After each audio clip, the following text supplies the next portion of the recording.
now again.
Celebrate none of it.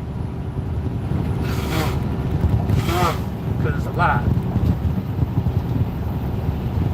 I don't condone this. Condone lies. I don't suffer from this. Condone lies. I don't participate. I learned that if I do what everybody else does, it's usually wrong.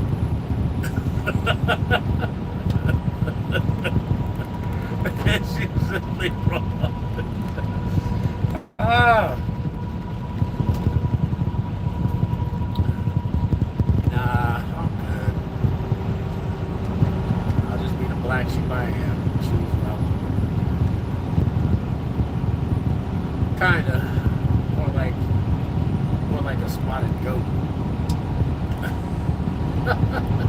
Because I don't like what anybody else does. I can't stand it.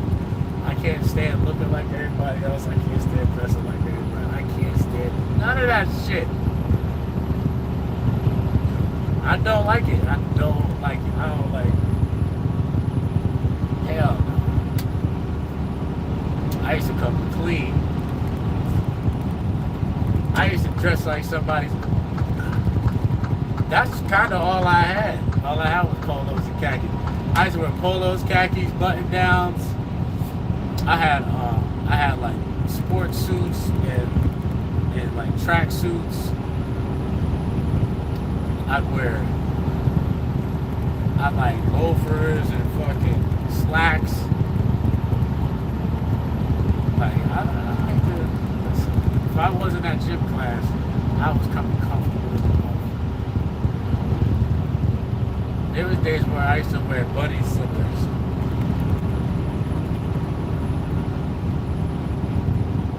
Yep, every once in a while I'll sport a suit to school. Yep, I'll sport a suit to school, everything. I sure was. I was though. I come looking fly as hell. I used to be mad at my mom when my socks be mismatched. I used to hate that shit. That was my pet peeve. Fuck that. I can see. She used to make me all upset, something awful.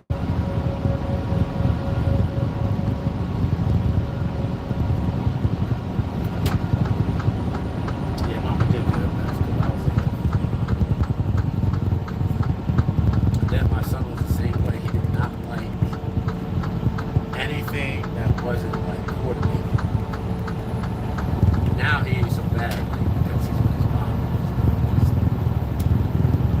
He just doesn't have a choice with his mom. Mom's like, you better just find something. She will put you on with a green shirt with pink pants. Nigga, you better be careful. Yeah, she ain't styling shit. That pants will have marker on it and everything. She's like, you're dressed, you got clothes on your body. And I'm like, did you send him to school like this? I'd be cursing her ass out. She don't send me pictures on some days. Because if I see him and he look crazy, I'll wild the fuck out. You got him in school looking like this? All these clothes I get? Yeah, but she has a habit of not doing the fucking laundry. She's lazy. She lazy. To do the laundry? No, because she don't got the washer and dryer hooked up at the house. Exactly. I done gave her the damn washer and dryer. She fucked around and don't even use it. Pain in my ass. But shit, his big brother be looking out for him. So. That's how I be mad when I be like, damn, why don't I just go to fuck home and get my son? I do not want him to learn like this. But then when he's with me, he knows it's completely different. There's a place for everything, there's a time for everything. We have fun, we have our work done. It's instruction. And when he's done being structured, he's like, yeah, I'm ready to go home. I can't take it with instruction. I want to go back to mom. Like, I know. Instruction out. You had enough? He'll tell you too, like, yeah, I have enough instruction. I don't like that shit, because if I was still married, it'd just be structure all day, every day. You'd be used to this shit. You wouldn't like nothing different.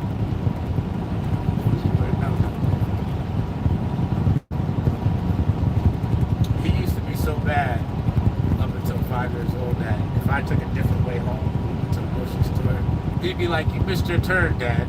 I'm like, I'm going a different way, son. He'd be paying attention, but then that made me happy because he wasn't paying attention. You know what I'm saying? Like, you ain't gonna walk down the street and get lost around your neighborhood like some of these kids live. Maybe 3 blocks away, you don't see him for a week. What happened? I was lost. Where were you at? I'm on 5th Street. Nigga, count the streets. Count the streets. Nothing. Nothing look familiar. Nah.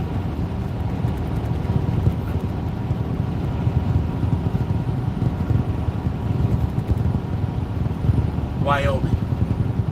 Yeah. No, I'm sorry. I was telling the chat we're in Wyoming. Good, yeah. Grocery store.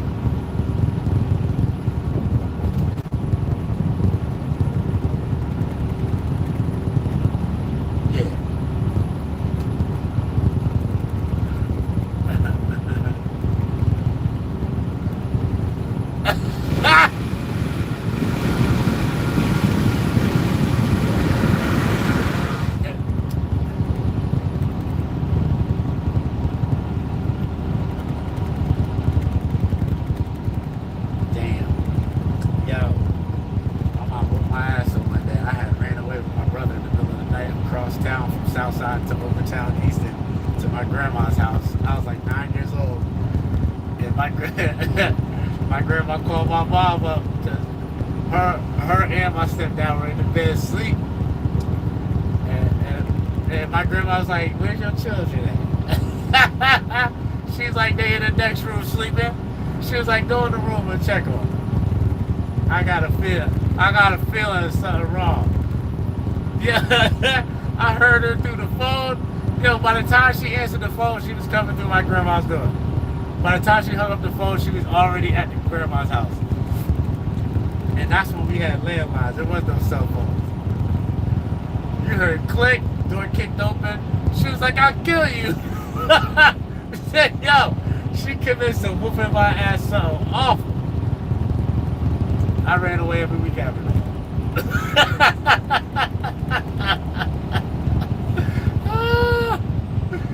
Yeah, they had closed the kitchen door and the upstairs door, so I couldn't get out the kitchen. My grandpa was in one corner, grandma was in the other corner. My mom chasing me, I'm jumping over tables, getting whooped up.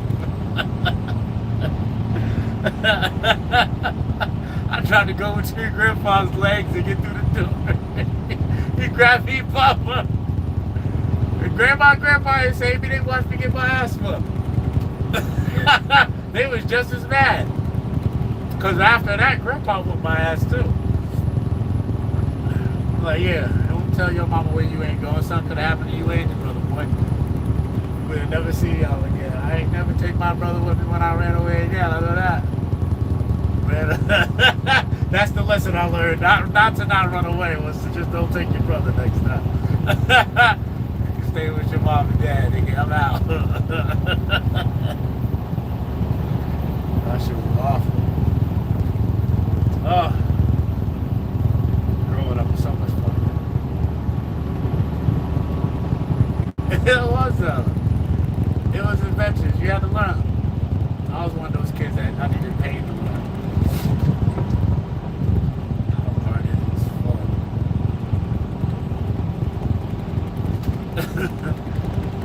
But I turned out alright. Good work ethic. Grandpa set me straight. I don't play with matches. I don't run away no more. I did. But yeah, I did. Until I got that extension cord that one time. The belt wasn't working, so I switched up. Caught me with that extension cord out the shower the one day, tore my ass up. I don't know, I cursed at the teacher or something.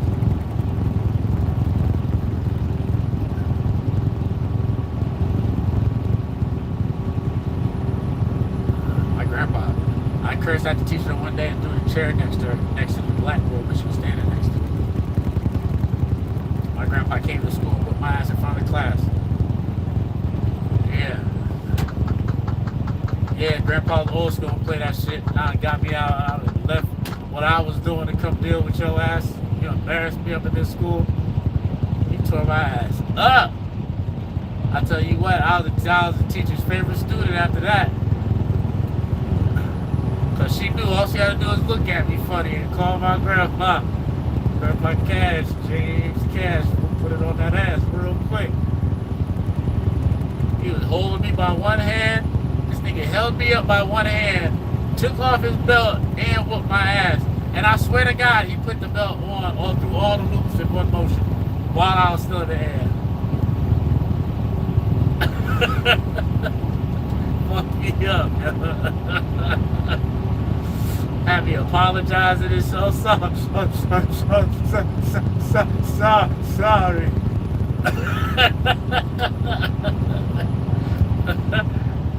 Yo, he beat my ass so bad, like, you know when you can't cry and the tears don't come out, and you screaming because your mouth open but ain't no sound coming out?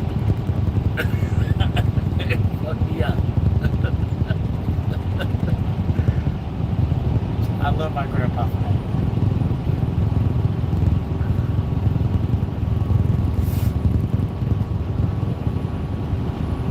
Nah, I popped him upside the head like twice, but that's it.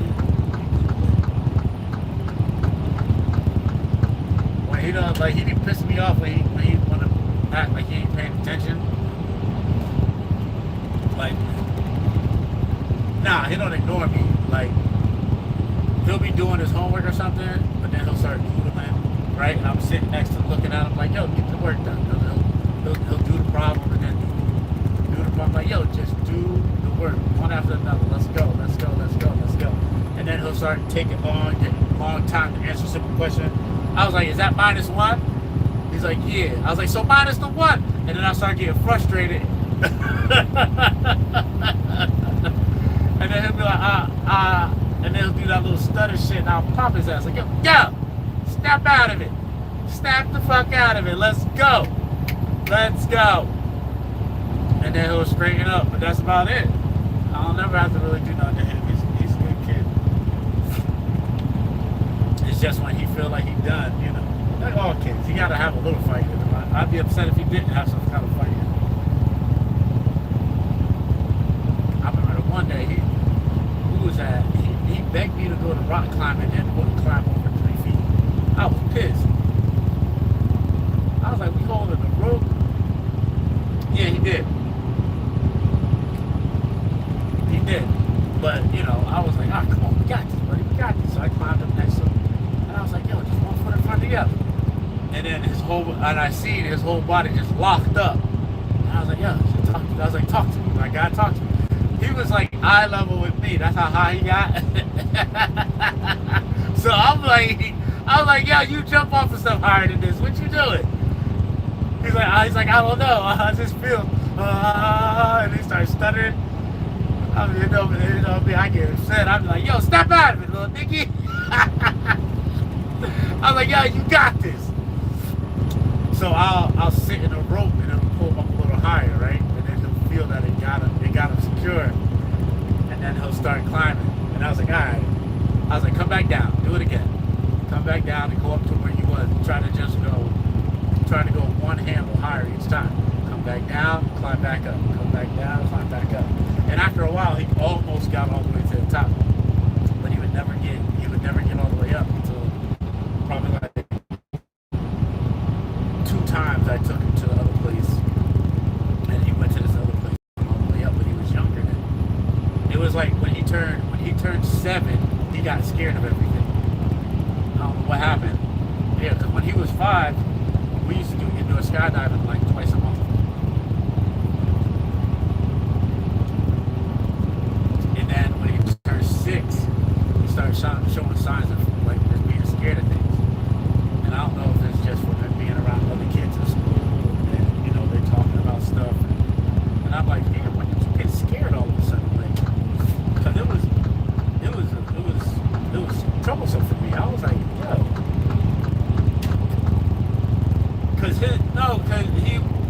It was like a switch happened where he was like getting nervous about things. I'm like, yo, where did this come from? Because before you jump on stuff, I had to tell you to be careful. Now I had to tell you to try. Like, be dangerous, little nigga. What happened? So I get scared of everything. I can't have that. Yeah, he's getting better now.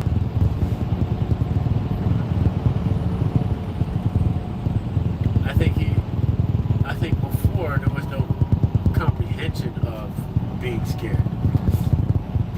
When you're so young, you don't really, that doesn't even cross your mind. And after watching cartoons and watching people fall from big heights, and then when the cartoons they go out, it kind of programs you to do the same thing. So he's been real cautious. Yeah, I don't want to be too cautious.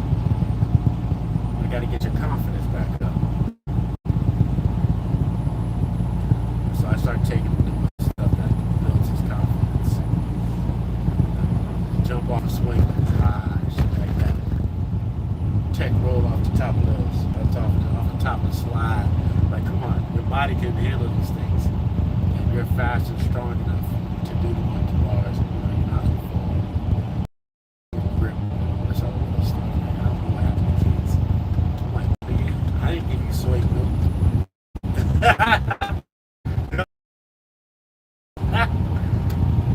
Called his mom. I'm like, you giving that boy soy? I was so sick to the I'm like, get that boy a steak tonight. Steak and potatoes.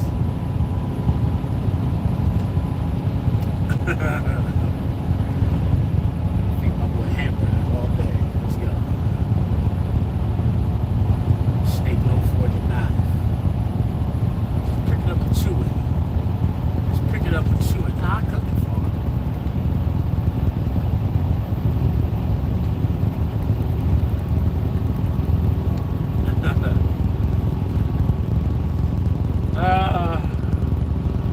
I ain't gonna lie, that breakfast got me right now.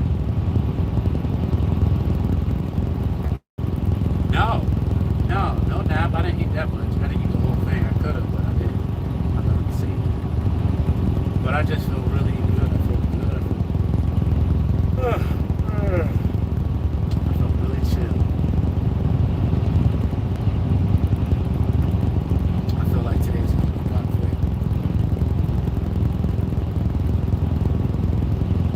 Oh, that's real.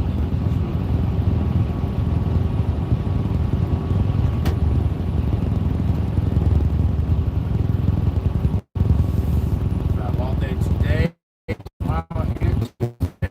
Yeah, I'm gonna.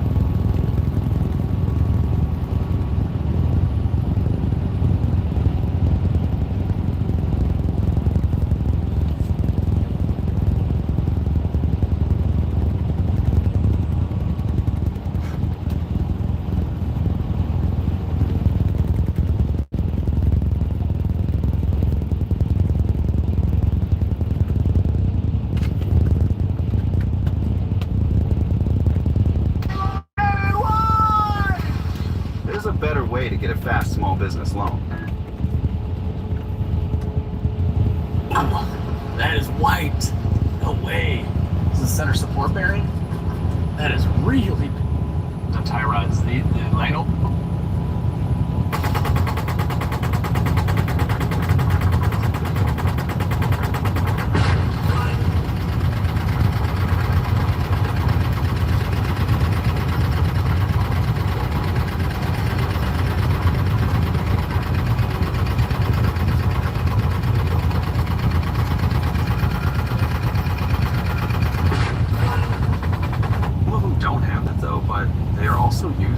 Installation tool. They fit the race perfectly. Now I had to get a little creative with an installation tool. I just cut this up. We need something to go in here that we can hit with a hammer like this and get our bearings.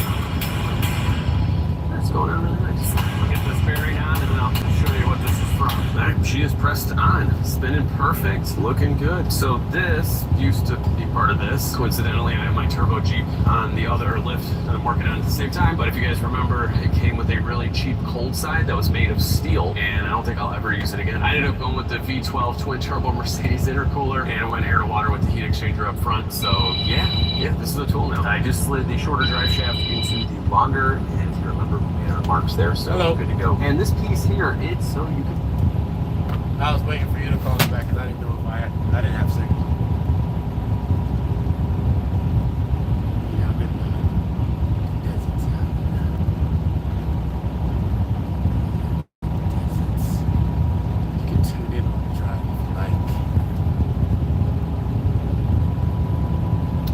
I was saying that I won't be able to stop on Tuesday to come get you. Yeah. Unless you're gonna, because, yeah, I had to lay over yesterday, so that means I gotta drive straight through. Unless you meet me and I pick you up and keep going. Because I have to park at the delivery in order to deliver. Newark.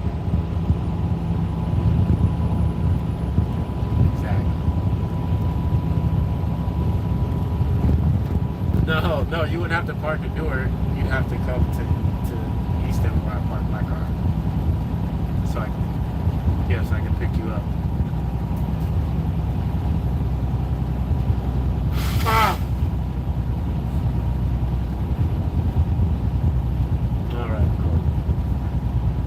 Yeah, because you're going to be there all night. You might be gone for a day or two. Depending on where I'm going next. Alright. Alrighty.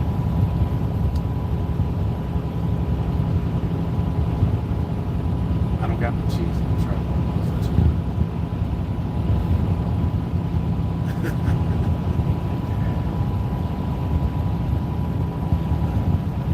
Some snacks.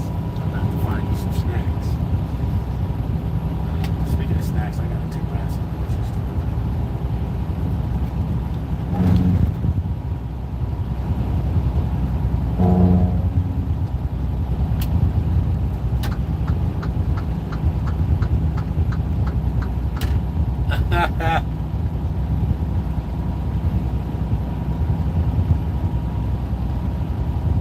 This is true.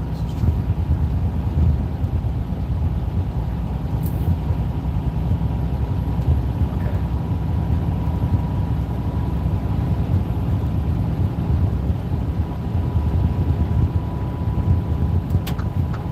Yeah, I guess.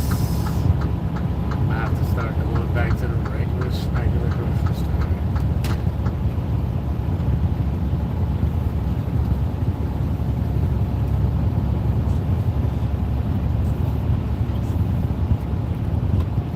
I know, I've been hearing stories about it too. It seems that stuff do be going bad faster than it did.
That was too much? What happened? If you found a better deal than that, you gotta let me know. Oh, that's right, do it. Yeah. Post-paid. That's why I said, damn, because you suckered your ass back into paying what you didn't want to pay.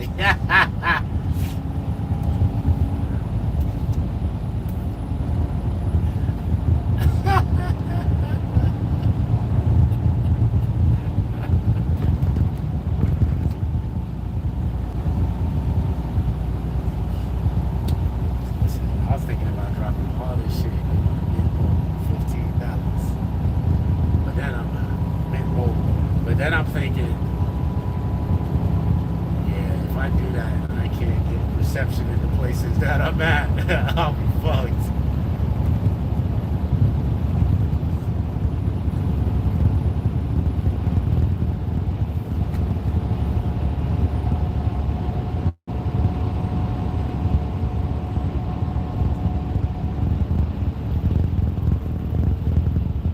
Yeah, like you see how the calls drop for me when I'm driving out here sometimes.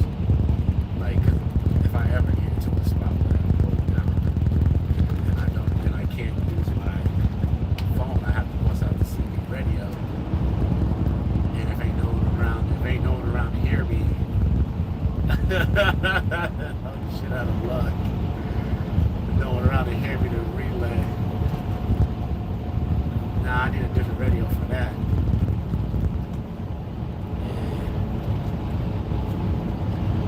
But I don't, at the same time, I don't know it. I don't know that frequency.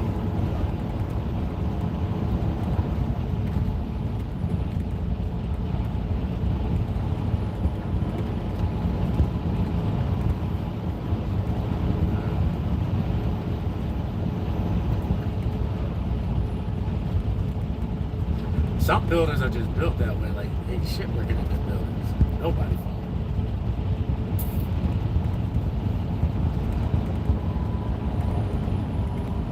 Oh yeah. You can't be on the phone. You can't tell me you was on the phone when the shit don't work.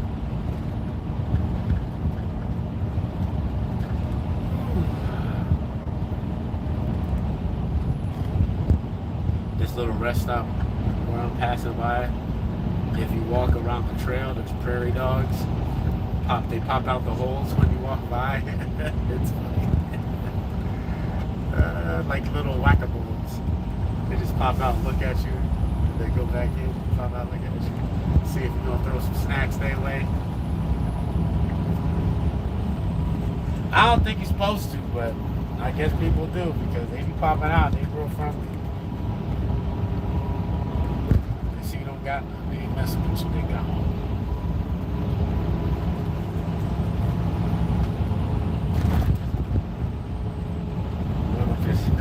One of your pant leg.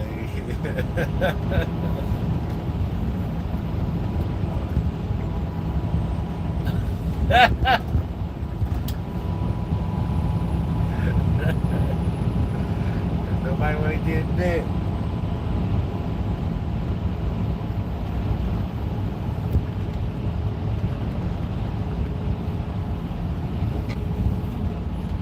Yeah.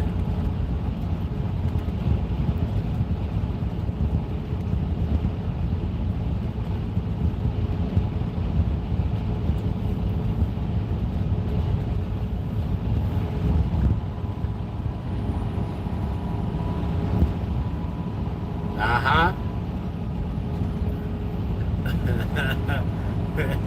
That lady went on vacation and got fucked by a monkey. That shit will mess you up. You never go to the zoo again.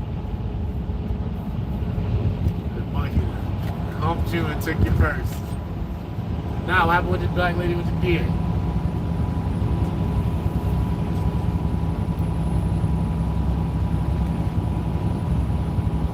Yeah.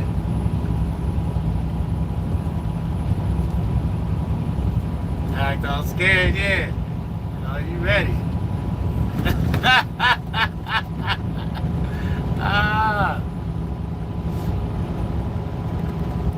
I remember I I was out for a walk. I think I was in Tennessee, and I was training for the marathon, and I was out doing the run, and I came around this corner, and there was a deer like coming around the corner in the opposite direction.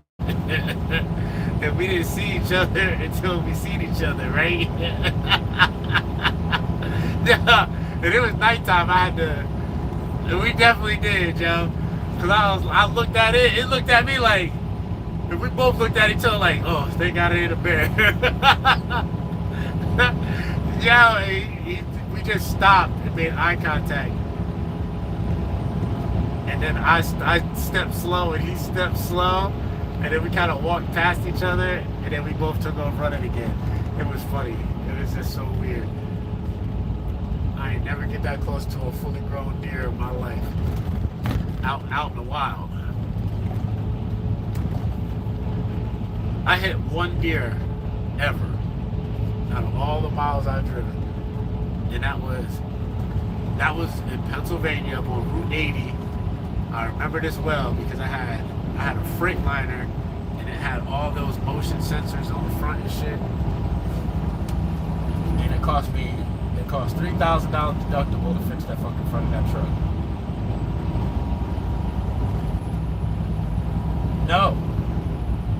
No horns. No, it wasn't a baby. It was a full-grown deer. It was a doe. Yeah. But I couldn't swerve, couldn't slow down. So I hit my horn because I seen it coming towards the side of the road. So I hit my horn, and then at the last second when I got next to it, it just jumped out in front of me. I was like, oh, God damn it. Wait, hold on.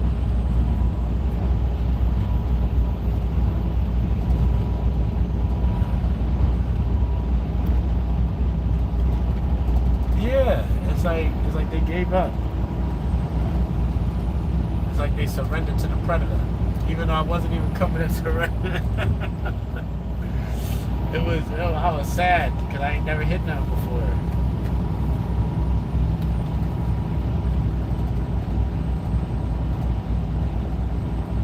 Oh, I remember.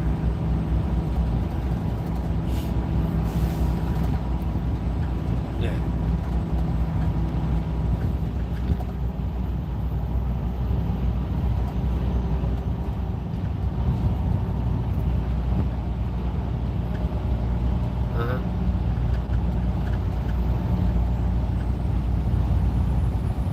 Oh, he hits you hard. Hits you hard.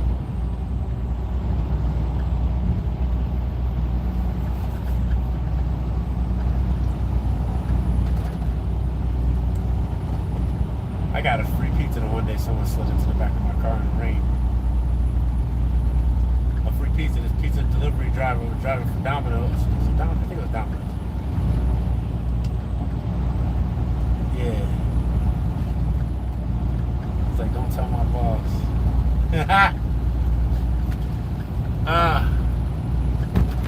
I'm out here delivering pizza with no license in somebody else's car.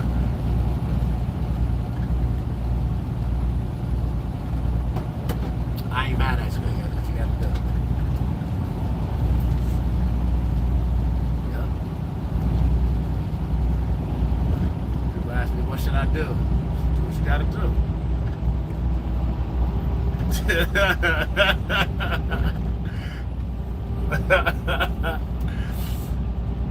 I was like, all you do is take the paint off my old car, so it's not a big deal.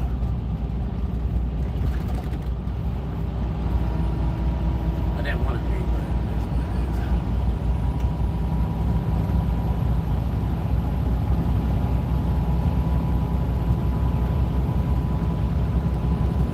is. So I'm sitting here trying to find a piece to this for my car. Yeah. And I found the grill, but I didn't find I found the grill, I found the cap that goes where the windshield wiper, well, the headlight wiper goes, but I can't find the clip that clips into this unit. So I might have to send it in because the unit is like $500. But I did find one, but I found one last night online. A genuine Toyota part for a buck and some change. And it has a clip. Nah, that's not bad.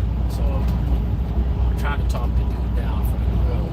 He wants like $225. I'll give you. I'm offering him $191. So the tax and the shipping come out to $200. And he just dropped it, was like counter offered me for $220. I'm like, dang it.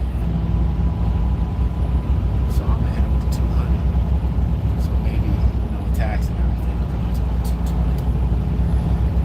Because I almost spent $250. And then spent another $150. So let me think this out, because the $500 deductible.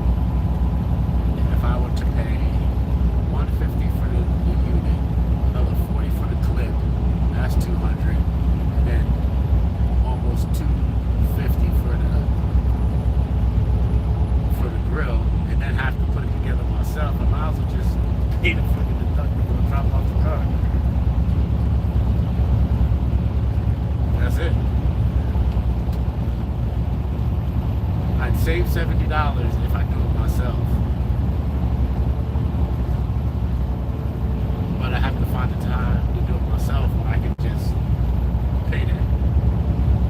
So yeah, just drop it off, just go to work, and then come back home and pick that shit back up.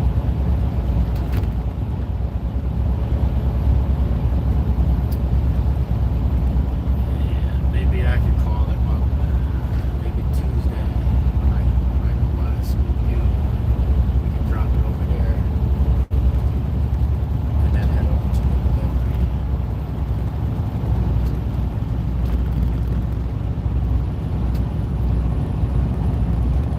That'll be easy. Easy stuff.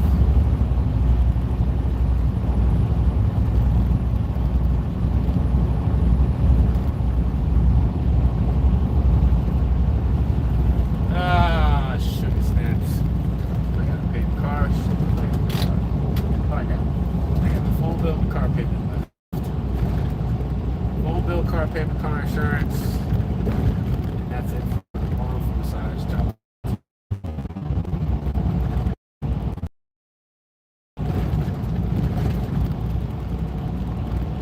I know.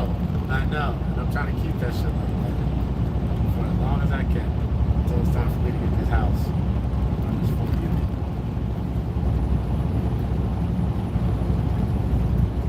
I don't know. I'm really thinking about moving to Texas. To Corpus Christi.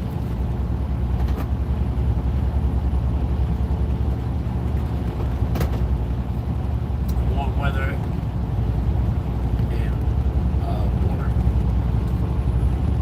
warm weather, sure.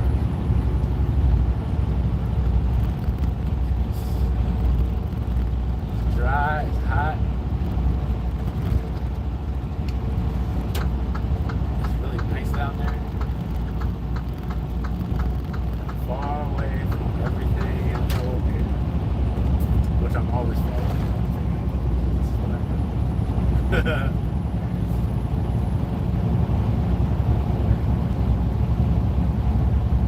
But it's like Corpus Christi looks like it looks like Florida, but it's Texas. Down by the Gulf of America. It's a change lane.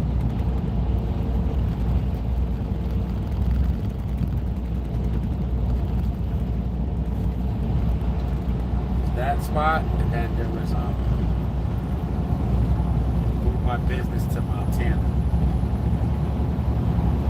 because Montana,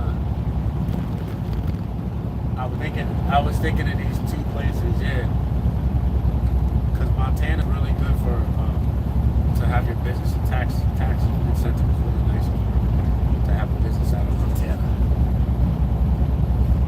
Montana's winters are rougher than Pennsylvania's.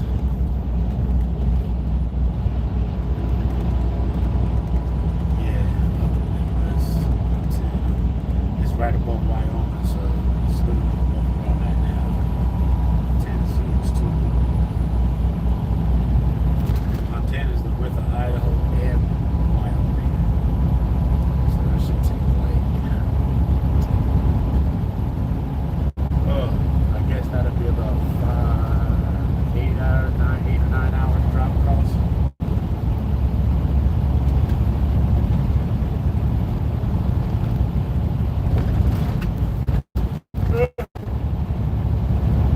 It's a little higher than PA.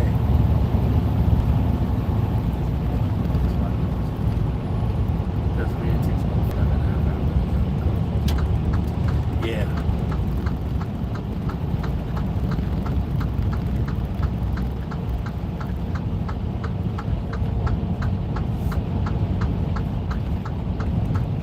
So I was watching this adventure on Donut Media on YouTube, where they took some old cars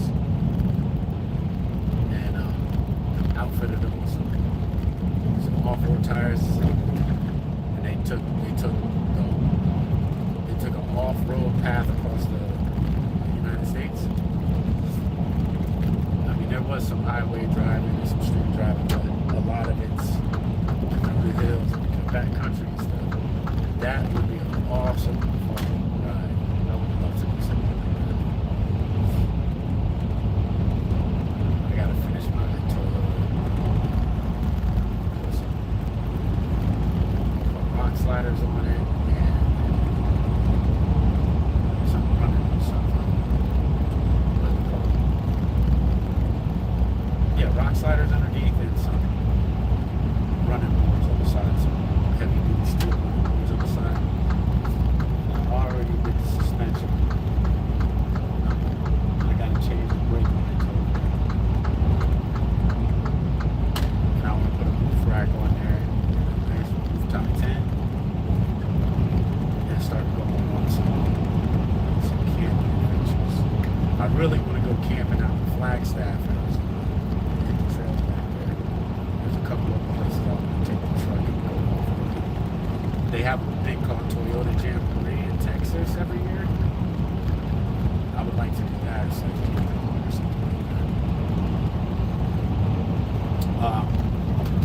It's a Toyota off-road event. People bring their jacked up trucks. They got all kind of obstacles and stuff to do. It's like an off-road fair.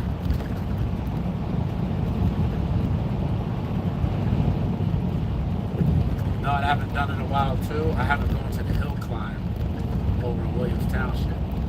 So they got this steep ass hill over by the steel stacks in Bethlehem, where every year they do the motorcycle races up the hill. They try to ride up to the top. That shit is dope. Every once in a while, somebody goes tumbling back. Then you see people. That shit is fun to watch. Then you see people make it to the top, and they start cheering and be like, "Ah!" Because that's just like straight up at the top. That shit is crazy. Yeah.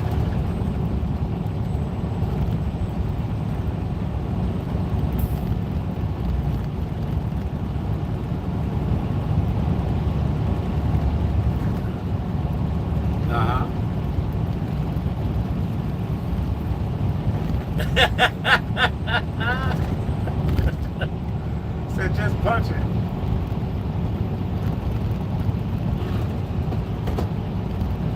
Yeah, she gotta go. You gotta go. Give you holding up traffic. That's like watching the street hill with the snows. They close that shit off and just slow it down that joint.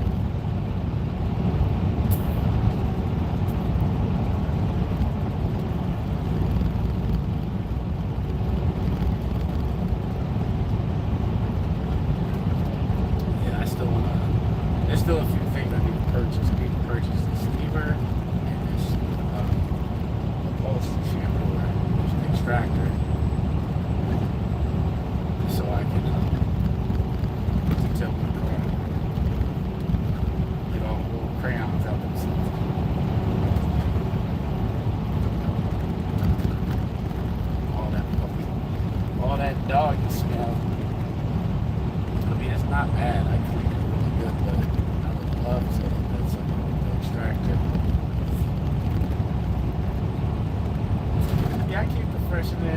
quick. A lot of years of life in that truck. Sucked the dirt out of there.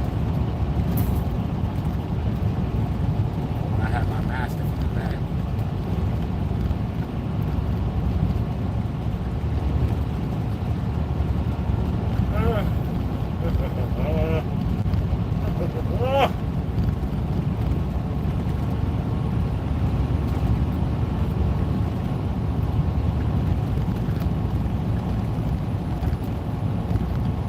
I know a couple spots.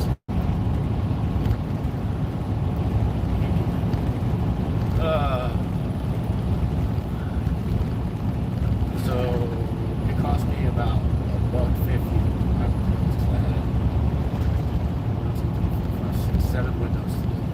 So yours should be around $8, something like that.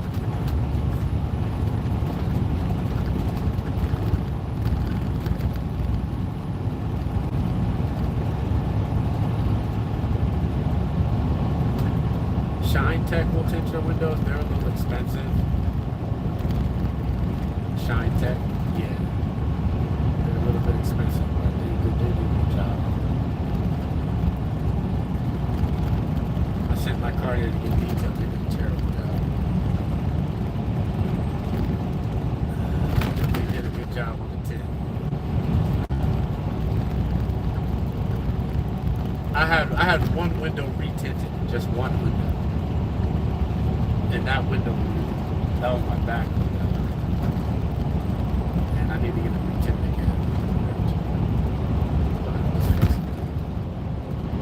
Well, when I was putting that third brake light in, or this is the fifth brake light.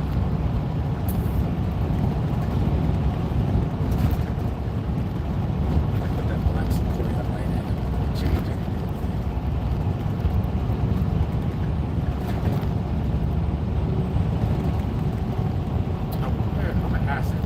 If I get the grill that I want, then I'd still have to pay the damn bill. So that'd be extra. I don't know. It might be cheaper just for me. It's definitely cheaper for me. It doesn't need to be painted. I might as well just fucking it'll take like an hour.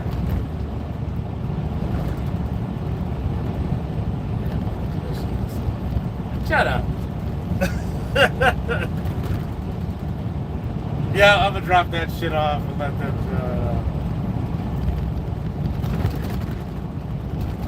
I do want them to do my brake lines though.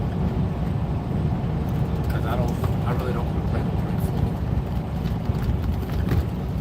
And I don't have no one to, unless I have you around, I wouldn't have no one to pump the brake pedal while I'm leaving the brakes. Could do that with my son. Yeah, he can definitely. He can help me with a lot of stuff. I have him do all kind of stuff, especially when we work on the motorcycle.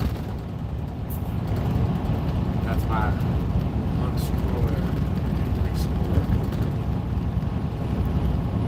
It takes off the lug nuts. If it's something I'll just loosen up and have him do it. I'll have him do pretty much the whole thing. I'll loosen stuff up with him. Tell him why he's doing it, what it does. Have him repeat it to me.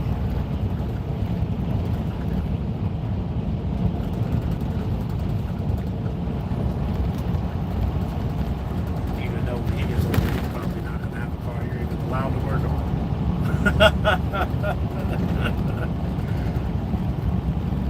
That's why I'm gonna try to get me a few oldies. A few old manual transmission cars with no computers in them. Just in case.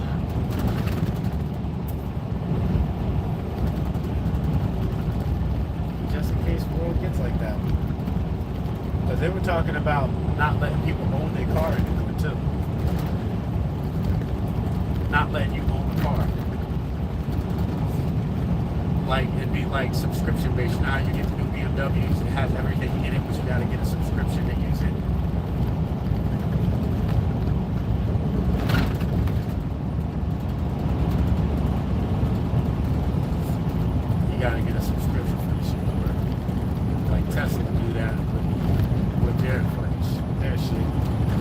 every car the same, but they don't turn shit on unless you pay for it. But it's in the car. Yeah, some of the newer, the brand new joints, some of the new joints do that. It's a pain in the ass.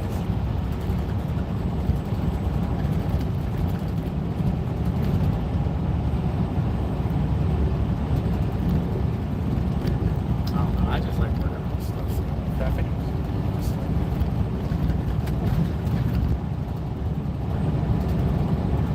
Besides, that gives me something to do when I come home and stuff. So,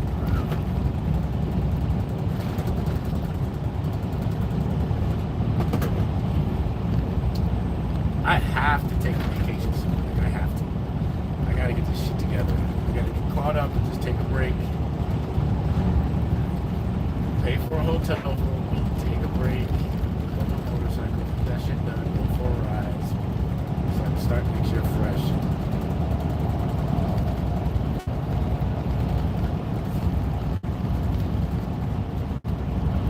As soon as I'm done paying, as soon as I'm done with the repair bills, and then the car payment's done, all this shit should be done in December. I'll start next year and I'll feel like I got a raise. Because I won't have nothing left to do. This truck is all sorted. The road will be all sorted. And I'll finally have some money to myself again.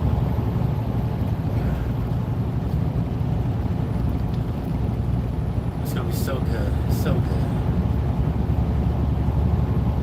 That means I only have 3 bills. I have the phone bill, the car insurance, and my storage units. That's it. And then I can really chip down the rest of my regular debt. I have just credit card debt, student debt. That's it.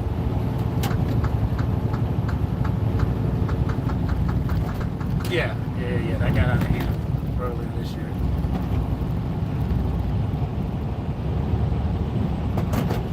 Yeah, when things are bad on the trucking side and I'm just breaking even on the weeks, I gotta keep going with the cards.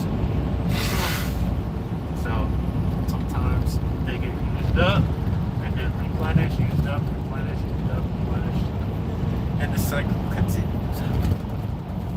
Boom. Yeah, I went through that after the recession was down. And that's what it was. It was an emergency. It damn sure was.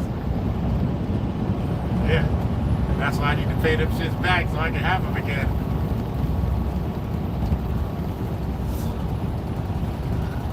Yeah, all I got is my 2 American Express to sort out. That's it.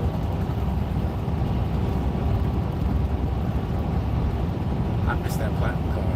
Ooh, I miss using that platinum card.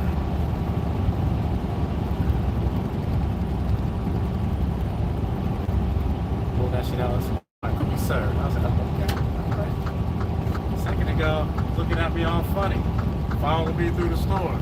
Now I'm served.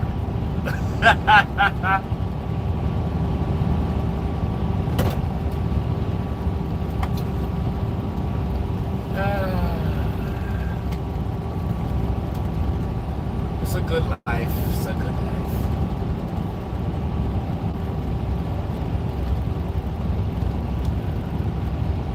My goal is to be all sorted by 45. 45, everything done.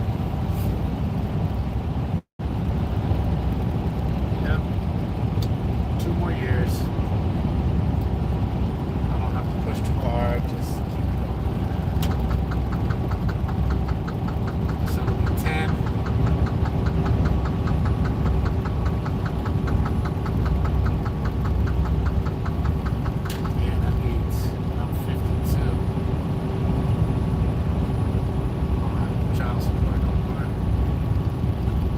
Got a lot to look forward to. Got a lot to look forward to. What's that?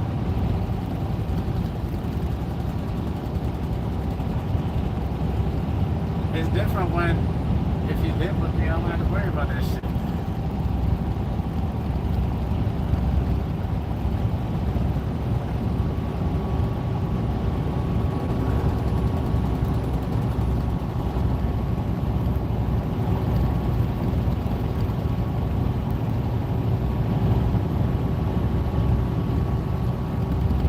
What happened?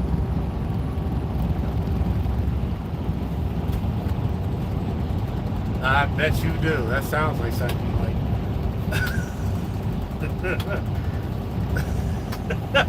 Morbid knowledge.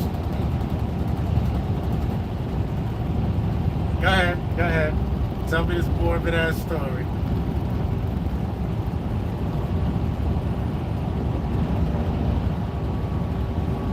Uh-huh.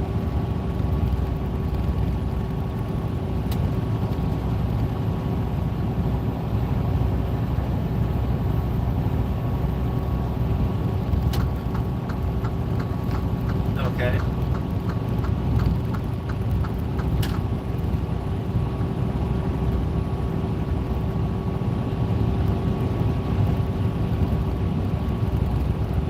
What the fuck? I hope they give this man a death sentence. What'd they do to him? I hope they beat his ass every day. Every day. That's a fucked up story. How you do that to your fucking kids, yo? That's crazy.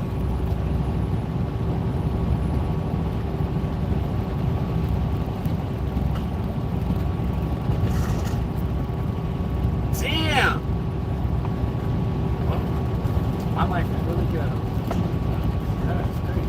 This is I'll be grateful for the people you're around.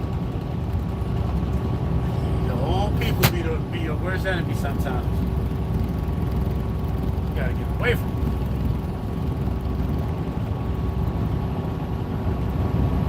K Wagoneer cooking down the highway. What's he going? He gotta be going like 85. It's crazy. What movie? Hell yeah. That's my boy Harry.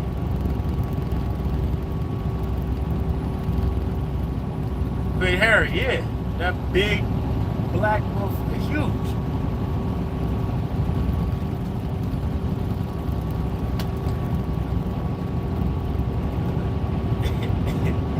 I like listening to the stories with Arnold. It's like, I see the film about him. Yo! Well, when the Predator picked Arnold up, made Arnold look small.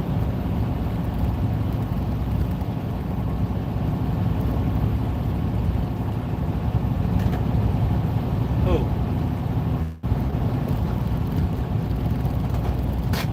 For real? I didn't know that.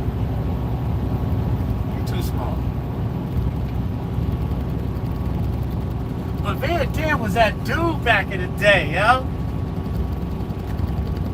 He's still cool though. He's still cool. You see his new movie? Well, yeah, it was a Straight to Straight.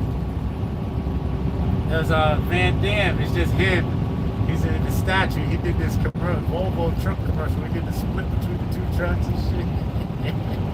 And then he was putting out the show. I forget what the video. I think it's on Prime. You gotta check that out, yo. That joint was good. I can't remember. I just think it's him. It's Van Damme. It's that type of thing. Yeah, Van Damme on Prime. Yeah, Van Damme. Damn it. Jean-Claude Van Damme.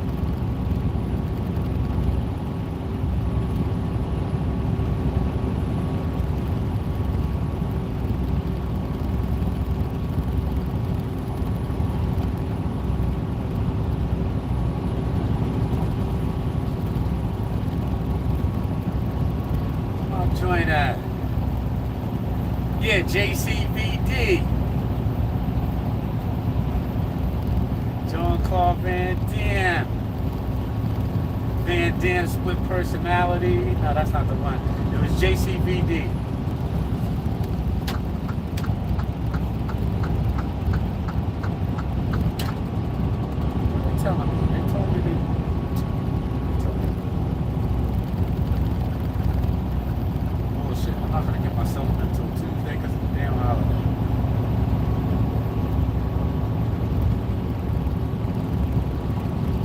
whatever.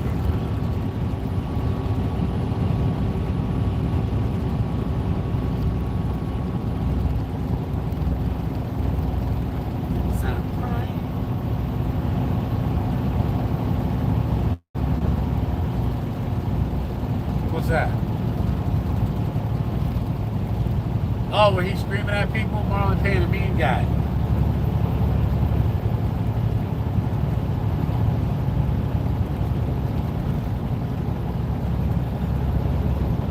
I gotta see that. I want to see him play something different.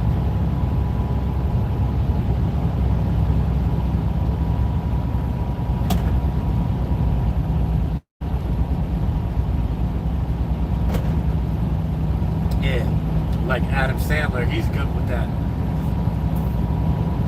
When he does different things besides the funny movies. Yeah, he did Uncut Gems was a good one. And what was it? Him with the basketball player that came over. The basketball player from some country. He was good on that one too.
Well, all I hear, yeah, I knew what I didn't, you know, when you have to.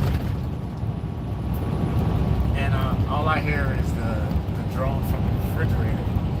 So I was like, so I just leaned over and with my eyes closed and started just trying to swipe at it. And I was like, damn, she's on. It's cold. And I was like, let me put this other sheet on. And it was good. It was good. It wasn't too cold, you know, but it was cold enough to wake me up.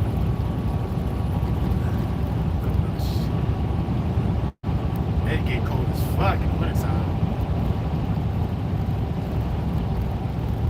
Next month it'll start getting cold in the middle of the night.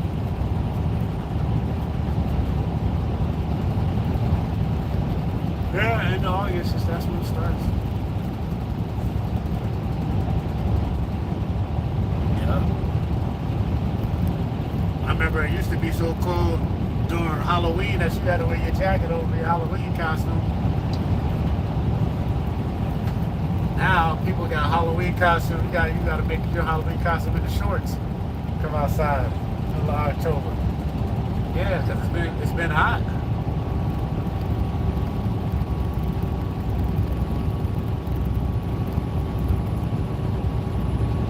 Taking in all this beautiful America. I love this ride. I haven't gone down 40 in a while. I want to do that. 40? Yeah. I've been running the hell out of 80. It's been some years since I've been down 40 across the country.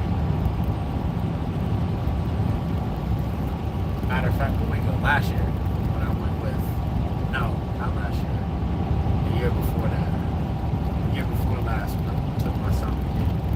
When I crossed 80 on the top and then came back across 40 on the bottom after going to San Diego. That was good. I love that ride.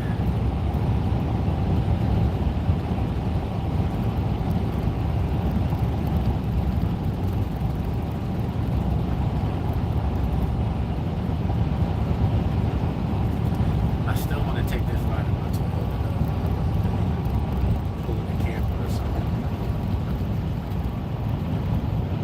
Or not even just with the tent on the top. Come on. Cool with that. Park at the giveaways. Camp out.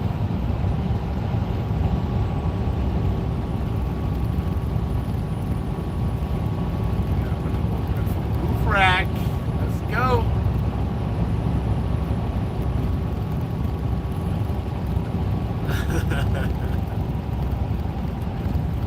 I love that stuff. I still gotta buy my little sports car. I think I'm spending like $2,500. I'm not gonna go crazy. Yeah, that's it. I'm gonna buy a little sports car.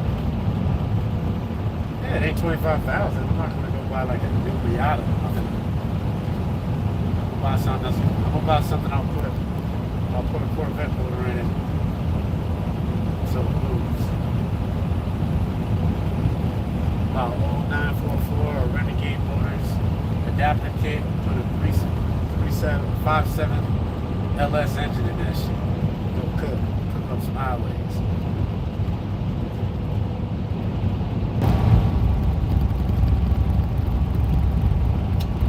Damn, I hate that. When I lose signal and I lose all my viewers. It's a pain in the ass.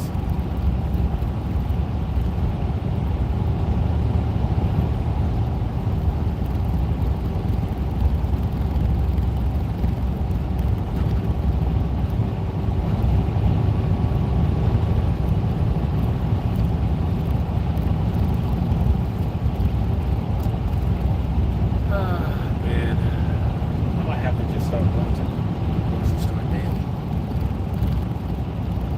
or every 2 days. Some food don't go bad.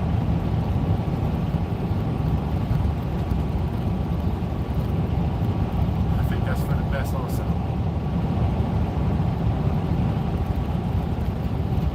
Nah. Yeah, no Walmart meat. No more Walmart meat.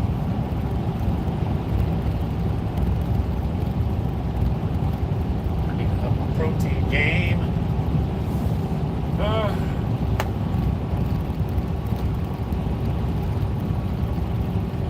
This is such a long drive. I do. It's such a straight, long drive.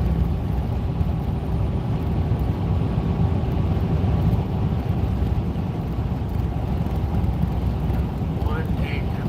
delivery. Gotta go park, find some parking near the place because there is any tight ass streets. And there's gonna be a whole bunch of trucks.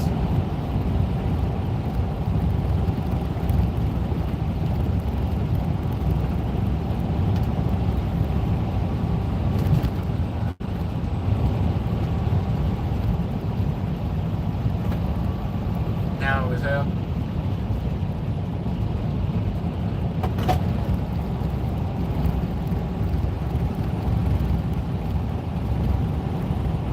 Yo, I tore this lady's bumper off this one car. She parked in a no parking spot, and I couldn't get out of. I couldn't make the left-hand turn to get out, and we couldn't find the lady. I couldn't find the lady. So I did everything I could not to touch this lady's bumper. But there was nothing I could do.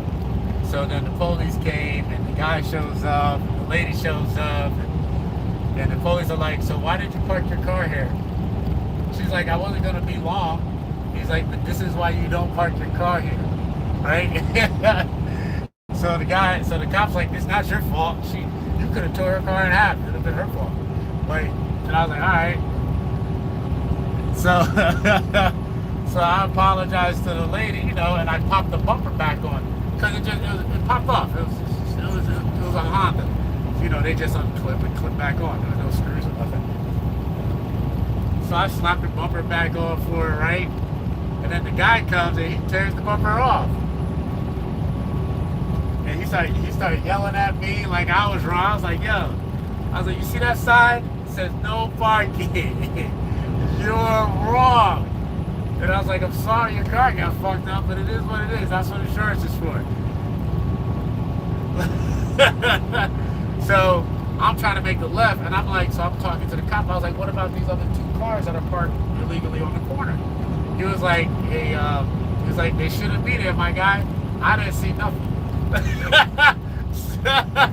So that was it. So I did my thing, and this is New York. That's how they move in New York.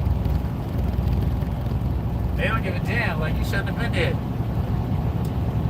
Yeah, so I'm stuck, and then this other Italian dude gets out.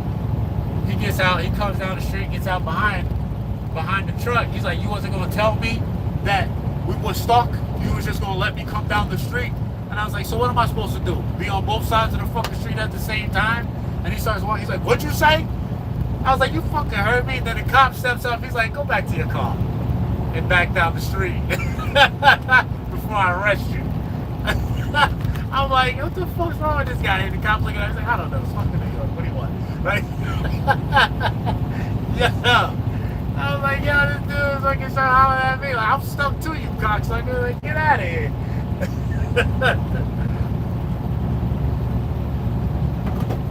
I had some crazy altercations with this stupid ass truck.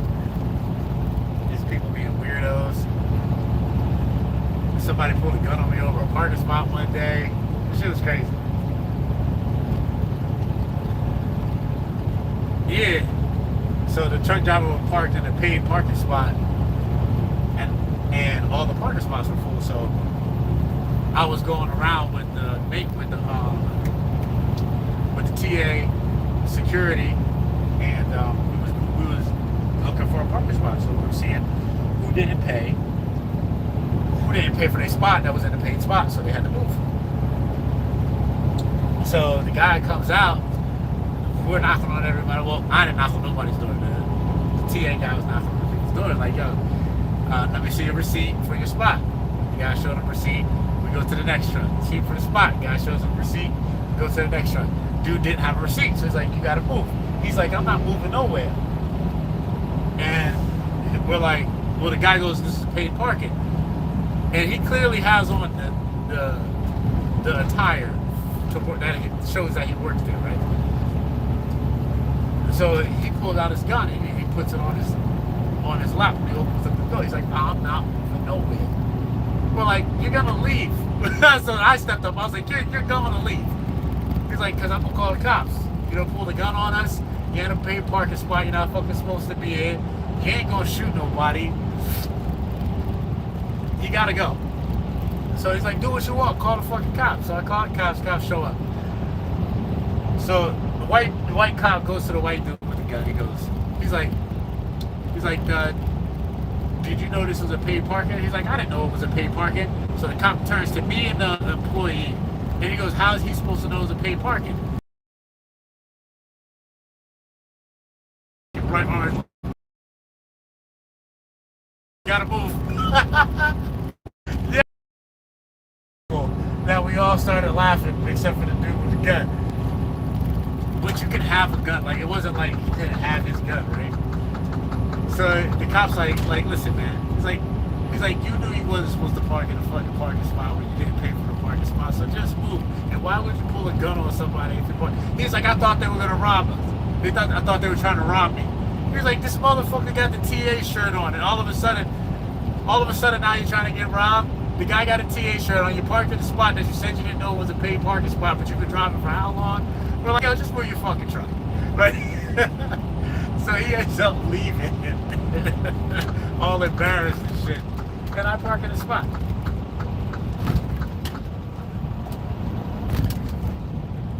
Yeah, like nobody gives a shit. Well, we seen guns before. Everybody in America got a fucking gun. Nobody's scared of anything. You know what I'm saying? Like if there was a problem, like we was actually causing a problem, then we could be scared of the gun. But if you're just gonna be an idiot, you know, no one's scared of your gun. You would have shot me, you would have went to jail for the rest of your fucking life. Idiot.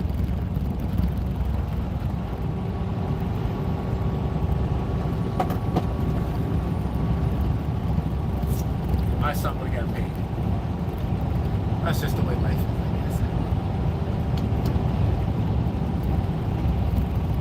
Nice life insurance policy for my boy. When he turns 18, he'll worry about nothing. Unless he blows it on.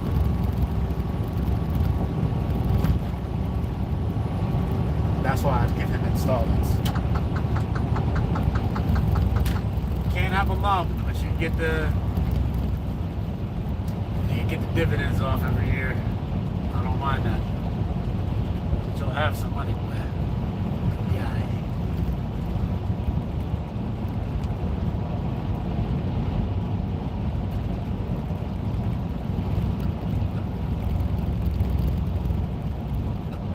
Oh yeah, Charles Bronson's birthday too. Charles Bronson. Day before that was Michael Jackson.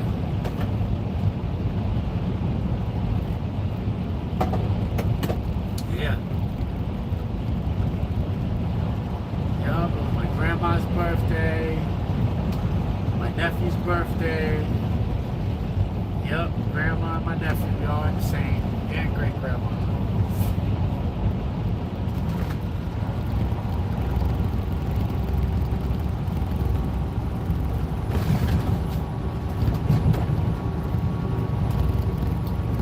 Let's go.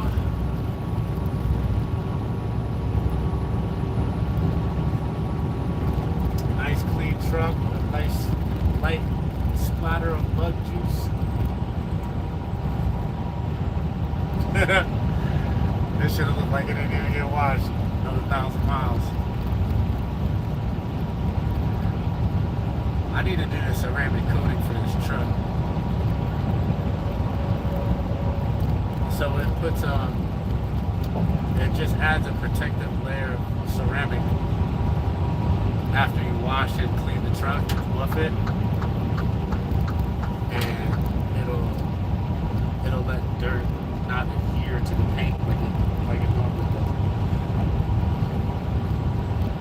You can use it on your windows, rims, plastic, everything. I want to do that for the truck. That's what it costs about. I'm gonna need like $300 worth of product for this big ass truck. I'm gonna do the whole thing. One of these days. I'm gonna get a day off or take it to Allentown, let them clean it really good. Do all the chrome and everything. And then I'll go over the whole thing with ceramic. The ceramic treatment. Unless they can do it. Like for them to do it. None of that shit. It's just a lot of work.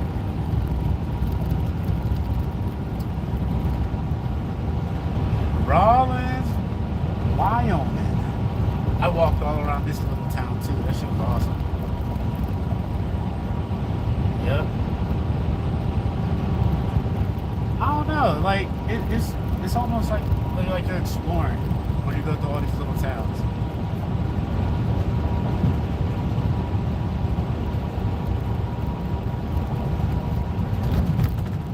That's when I was really big on my 10,000 steps after the marathon. I was trying to do 10,000 steps a day because all that running, never doing it before, it really took a toll on me.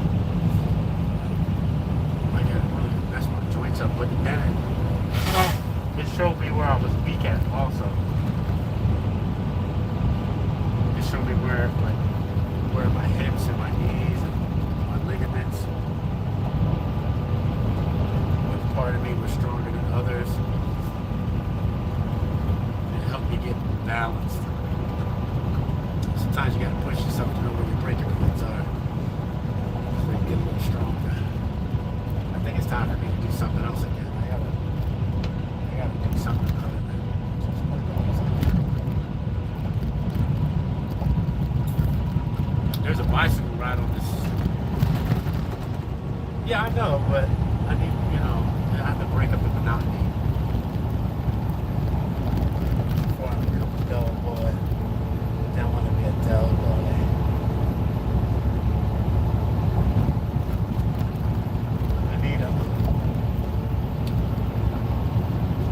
bicycle ride on the 7th that I wanted to go to.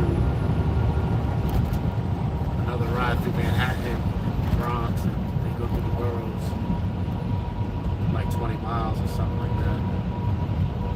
That shit was really fun last year.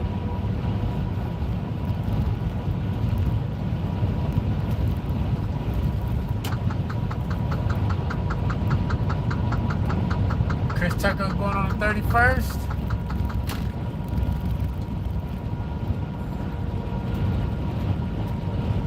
Oh, that's a nice golf course. Hey, let me take this call. I'll call you back. Hello? Hey, my new follower. How you doing?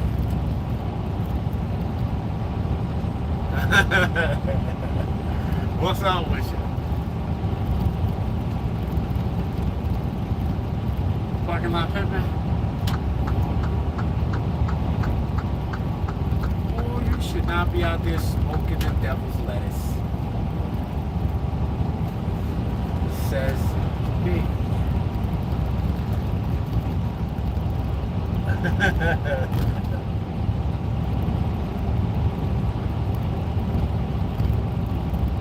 Oh, man.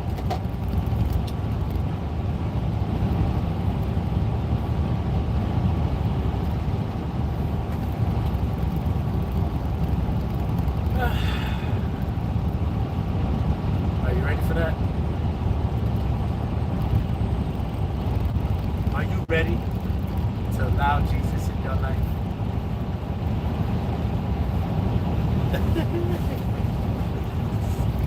Are you ready to allow Jesus in your heart?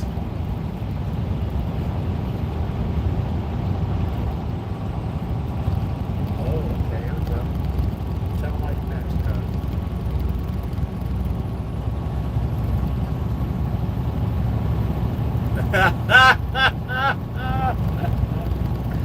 Ah, the audacity of a woman who didn't take you to church and tell you to go to church.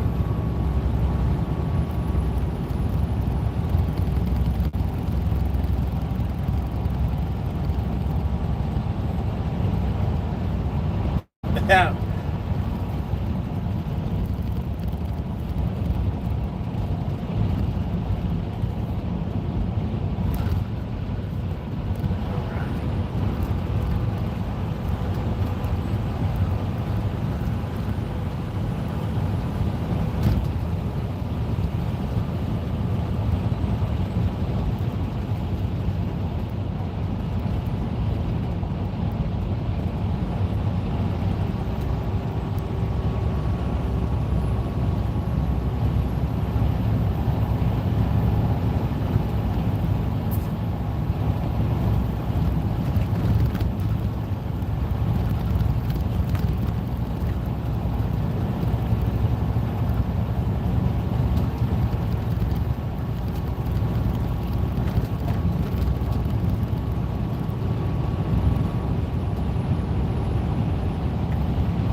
Very disrespectful child.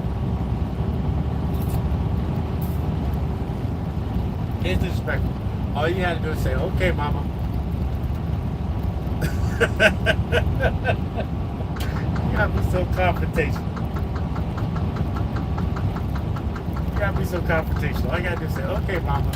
And then proceed not to talk to her for a while. Like any other child.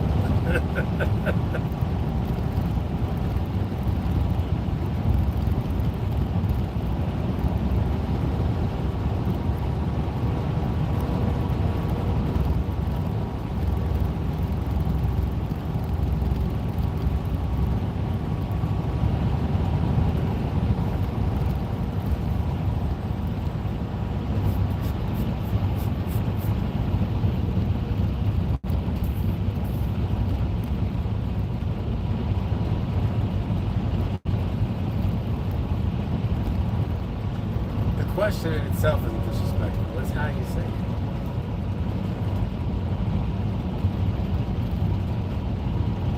That's all. Still your mama.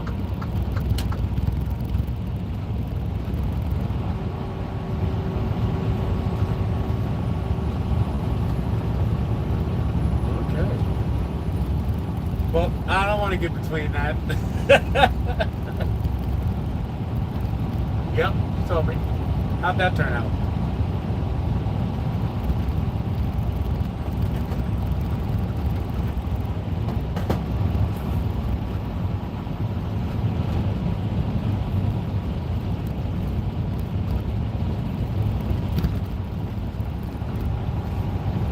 She wanted that business to stick.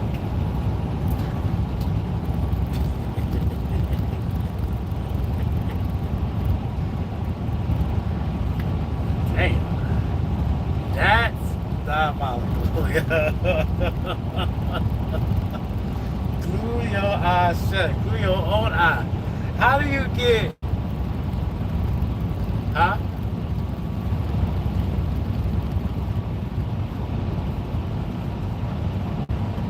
How did she get that mixed up with eye drops?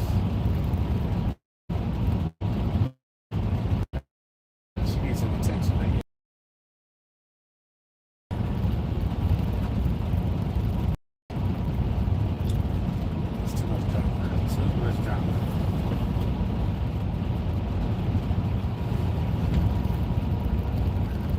Well, now I understand your response.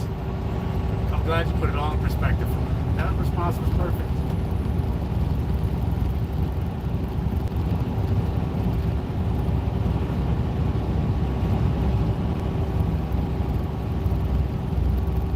There it is.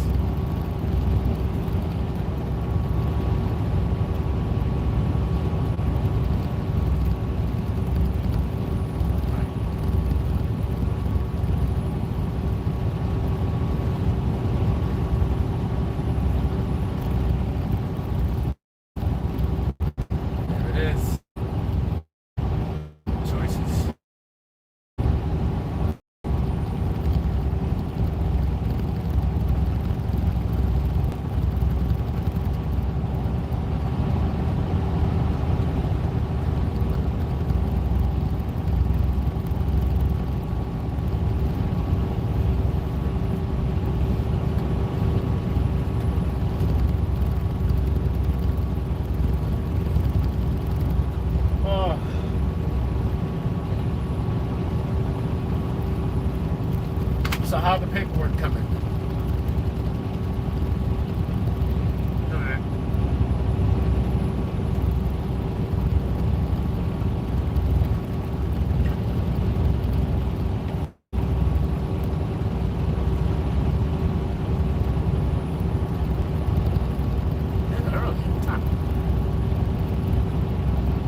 What time is it? 11 o'clock right over there? Okay. Alright, I'm only an hour difference from you. No, I'm going back to Newark now. I'm in Wyoming. I came to the home and left.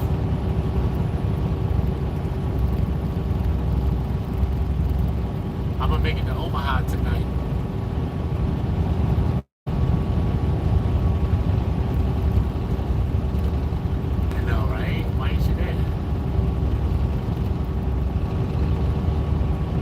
I'ma make it to Omaha tonight.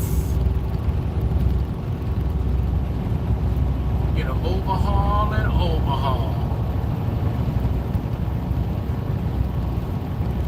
Parking lot in Omaha.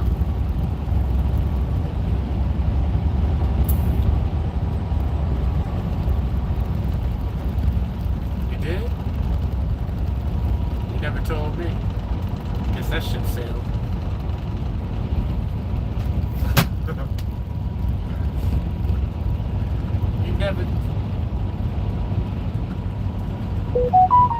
You never told me.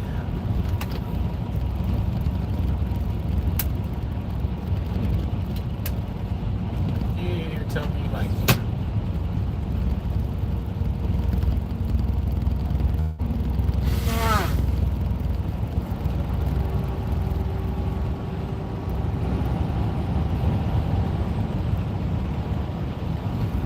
Dad, I'm coming to pick up that MG. I'm gonna pick up my MG.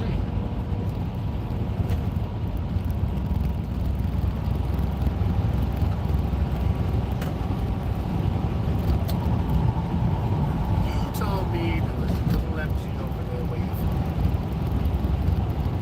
There was a little MG sports car over there waiting for me.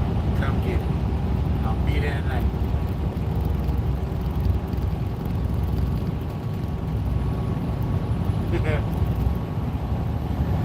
Time coming for it.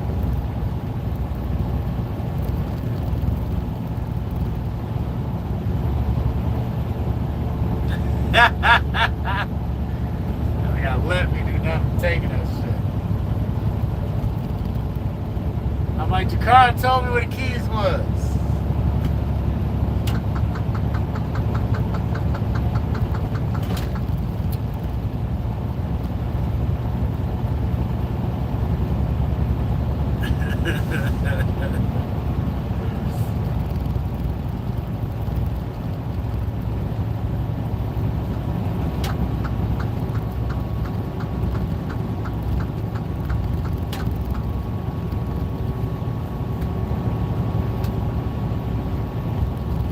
No, that's how you gonna do it, brother. That's fun.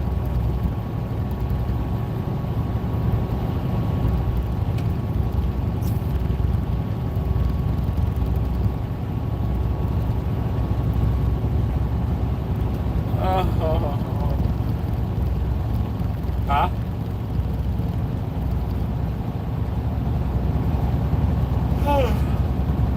What?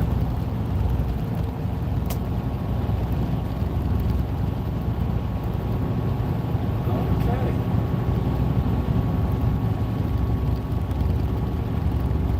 Well, now, that's how you feel? Tell them how you really feel.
Set yourself up.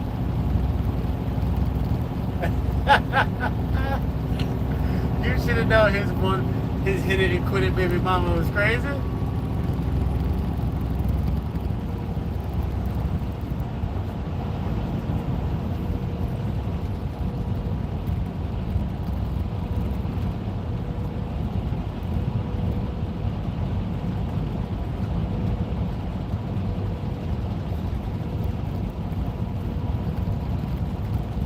Beautiful. She don't take no shit. I love it. I love it. I love that for them. There's more.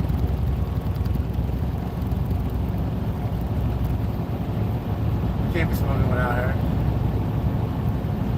You know she wanted to smoke too. He knew she wanted to smoke too. He was trying to get away from her. Ah.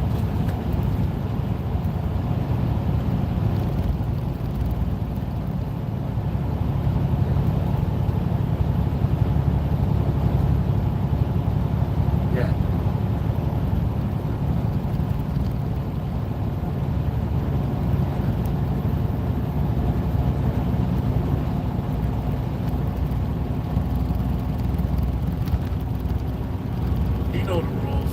He stepped out of line.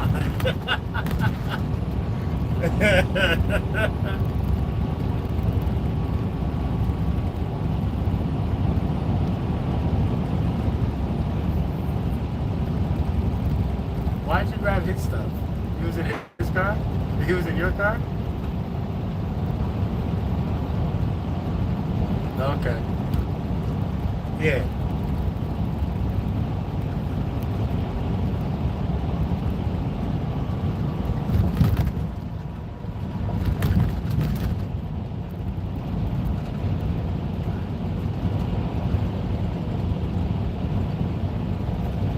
Yeah, I don't know why you grabbed his stuff. I'd have just been like, well, looks like you guys got some things to sort out. See you later, Jay.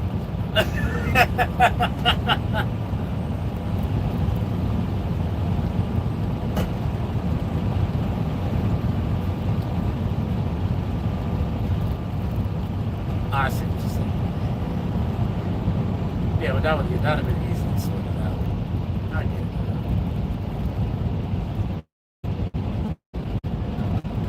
But yeah, y'all already put me in the middle of this bullshit.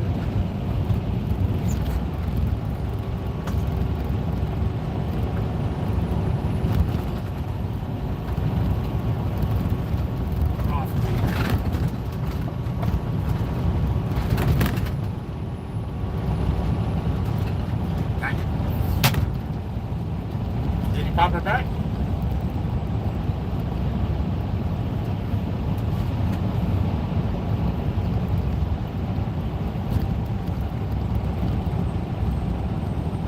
Yeah, that one stung a little.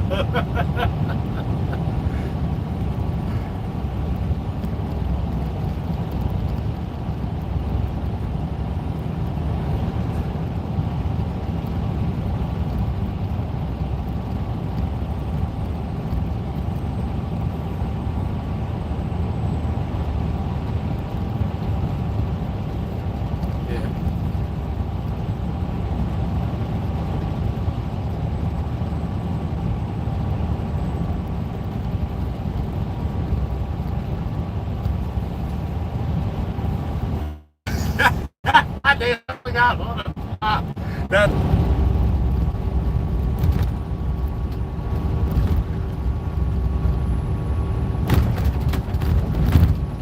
Oh, he did? Oh, she started fighting the bridal party. Damn, I got that.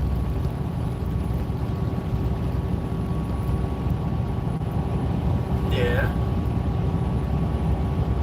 Yeah, and the bridal party came out like, nah, we seen you. But how did she start fighting with them? She went over there?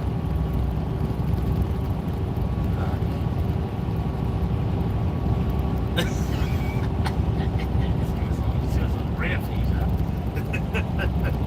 That bitch chose violence today. That's a shame.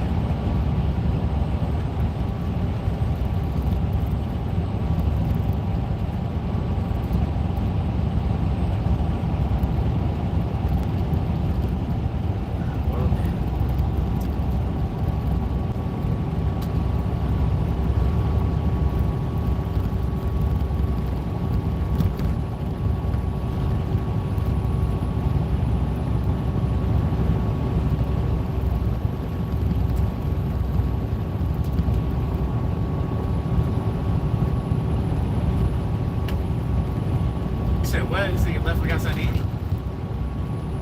You said he left and got something to eat?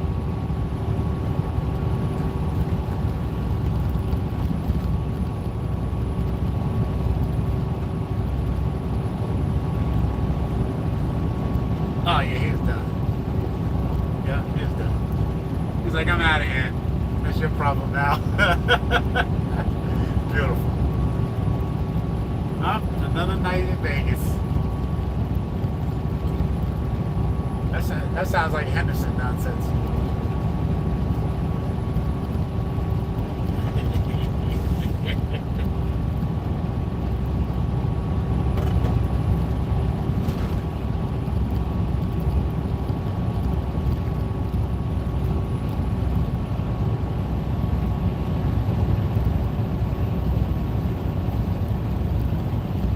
The most obvious spot. You've been looking at that rear view all day, every day. Diabolical for that.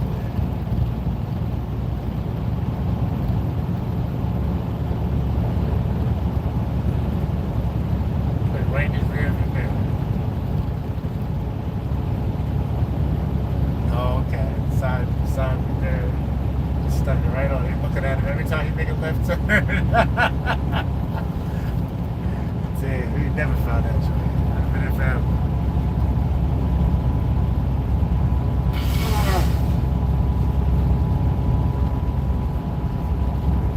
Yep. Sneaky, sneaky, sneaky.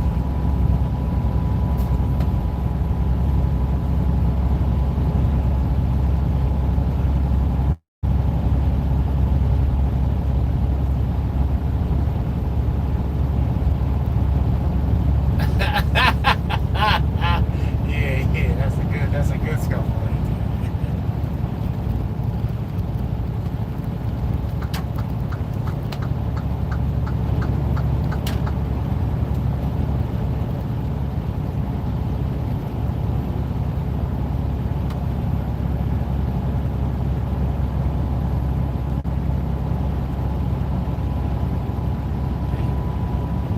Cracked your ass good, huh?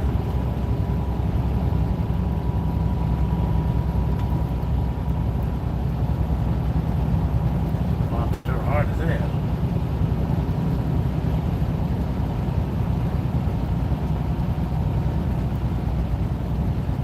Fast.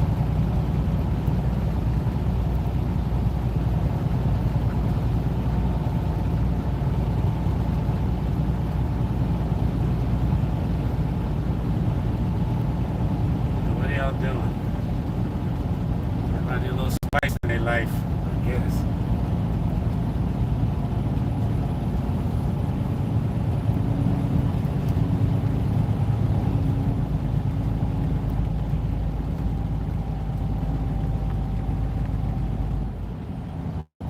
Nobody will do that. People are comfortable in their toxicity.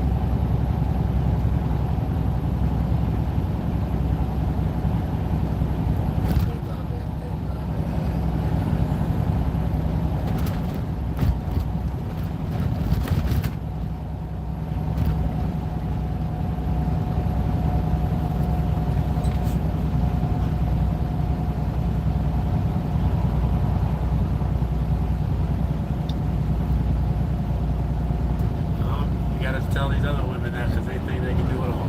So, that's why they get punched in the face.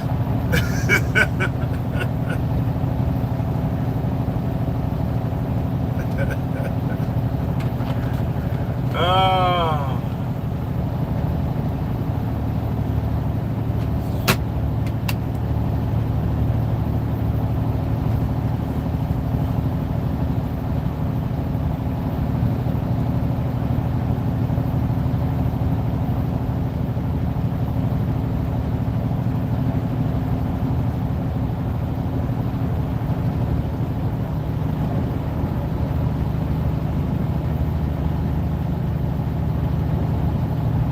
Okay, so the car runs good.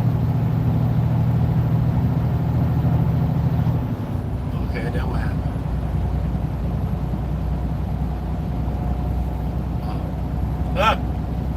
Okay. So it needed more than oil change. That shit was leaking oil somewhere along the line. And he wasn't checking the fluids.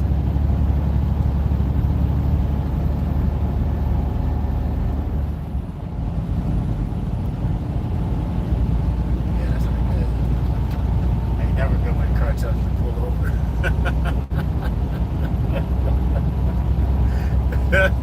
If your car is telling you to pull over, you fuck it up. You ain't paying attention to nothing at this point.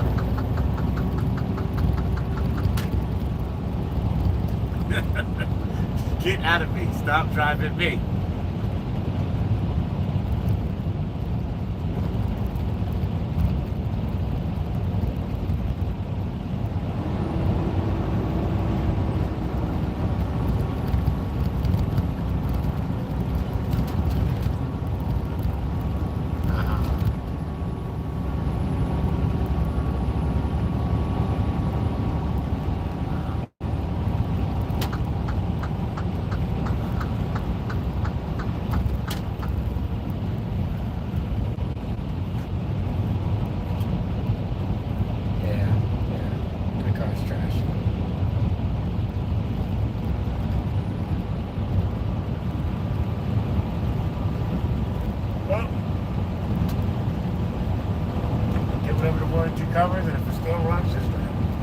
drive to get rid of it.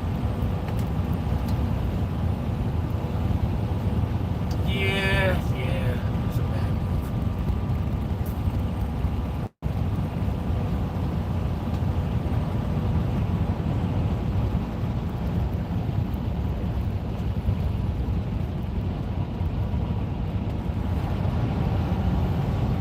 Well, if he can fix it, good. Sounds good.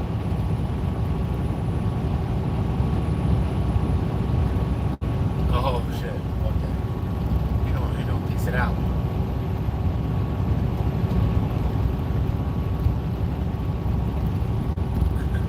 Piece it out. Yeah, that sounds like a good plan until it backfires on the ass again. Yeah, he's a special one.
Sounds like you've been loving life.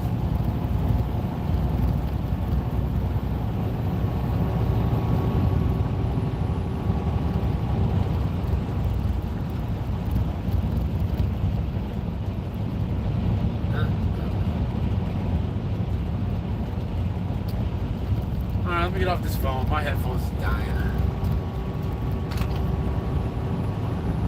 I'll hitch up a little later.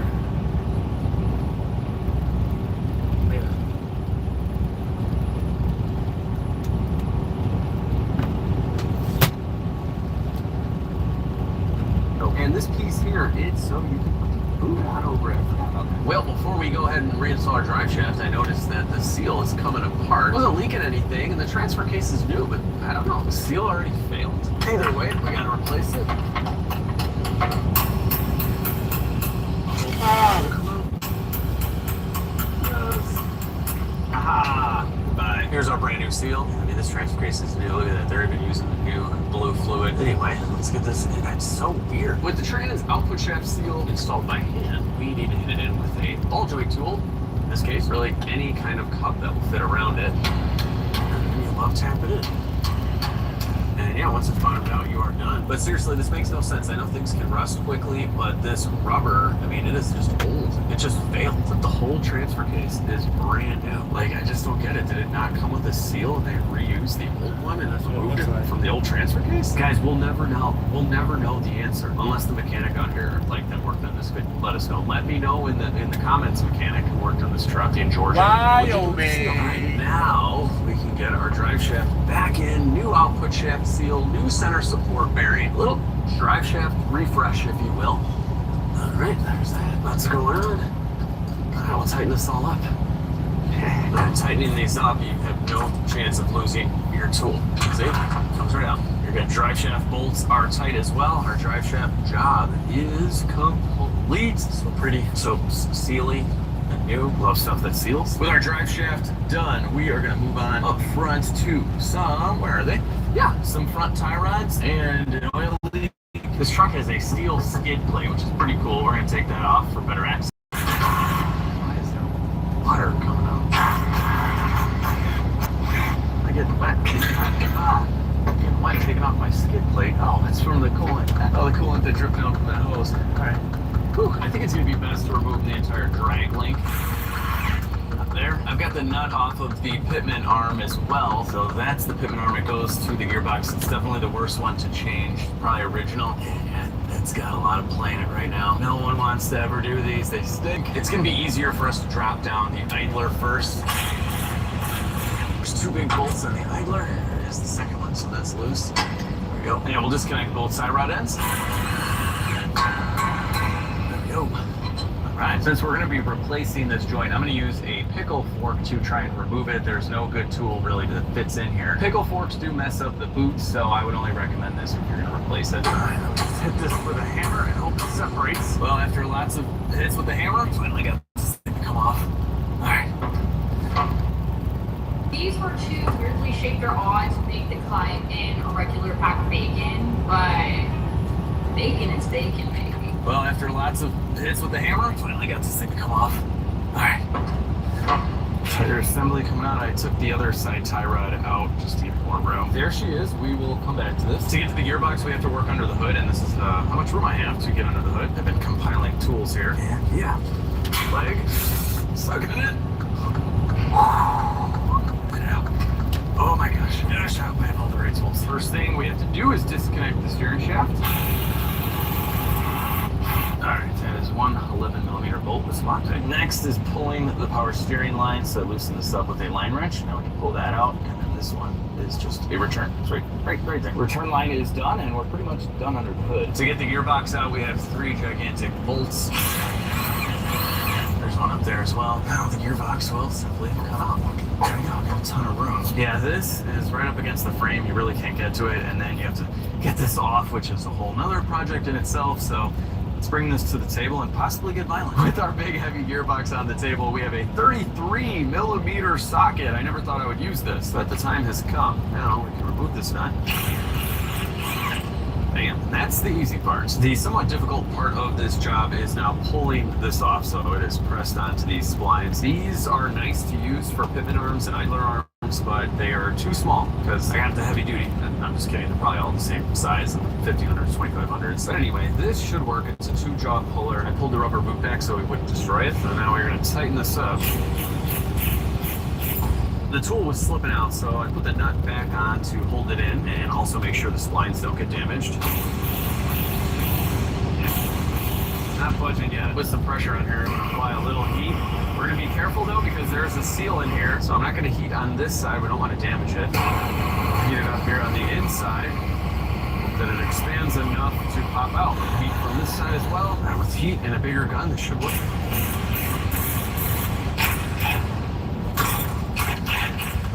She's loose. Very hot. Alright, there we go. So I highly recommend you put your nut, I totally forgot that was hot, but I highly recommend you thread that on so you don't damage your threads. Something else that you might have to verify just on your truck when you take this apart is, does it have a 3 spline like this or a 4 spline? There's 2 different options. None of the parts stores will know which one you have. I mean, they'll ask you if it's 2-wheel drive, 4-wheel drive, if you have air conditioning, what color wiper blades that your truck has, but they don't know what this is. Now, because of these splines, your idler will only go on, well, I guess it would go on 3 ways, but I know ours was pointing this way, and so we're going to put it back on just like that. There is a lock washer, so don't forget that, and then there's a really hot nut that you need to thread on, like so. I'll tighten up the nut, and it'll draw it in as well. With the pivot arm installed, we can go ahead and screw in our Zerk fitting so we can grease this guy. And using the 90-degree fitting, so it'll just be easier for later. Since we have this out, we might as well grease it up now. So I'll give this a couple squeezes, pumping it in there. There we go. Oh, this is cool. It's got the little holes in it. That's so nice. It lets you know when it's full, then you swipe it away. Cool. I like those. Our gearbox is going back in. It's very heavy. Go back in, gearbox. We'll let no play now. Kind of fun part lining up these gigantic bolts. Whew. I'll tighten the gearbox in a minute, but right now I want to replace this idler and our other tie rod, and I can show you how bad this is. This is probably the worst part of our steering. This is very, very loose. Got some love taps. Jeez, they're hammering, baby. Oh my gosh. All right, let's try the vise. Yeah, that's all she needed. We got the idler in the vise now, so we can remove this nut. We're going to use this style puller to remove the idler bracket, which is in excellent condition. We don't have to replace that. Come on now. Just come off. Ah, come off. Yes, you got to talk to your car parts, all right? That's all you have to do. You ask nicely.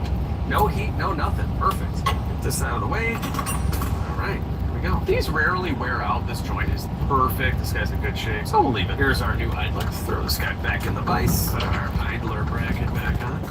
And tighten it up. Ah, she's spinning on me. Ah, just gonna give it some force. Cool. So this part is done. So you know what? Let's grease this. Here, put our grease fitting in here. Just gonna keep going with the vise here. It's like my pal holding stuff for me. Because that's what vices do. They're good holders. And if you're feeling sad, they might talk to you too. It's like a 100-year-old vice, by the way. Boy, this thing could talk. Probably wouldn't have a whole lot to say other than they've just been holding metal stuff for like 100 years. AI won't replace this. Or will it? Alright, what is this gonna do? Oh, she needed a little bit. There we go. Ooh, she's losing out. Yeah, no, let's just put a rag in her here. Let's just give it some new grease. Ew, look at all that old grease. Come on, when's it gonna be nice and new looking again? Oh, there we go. I see red.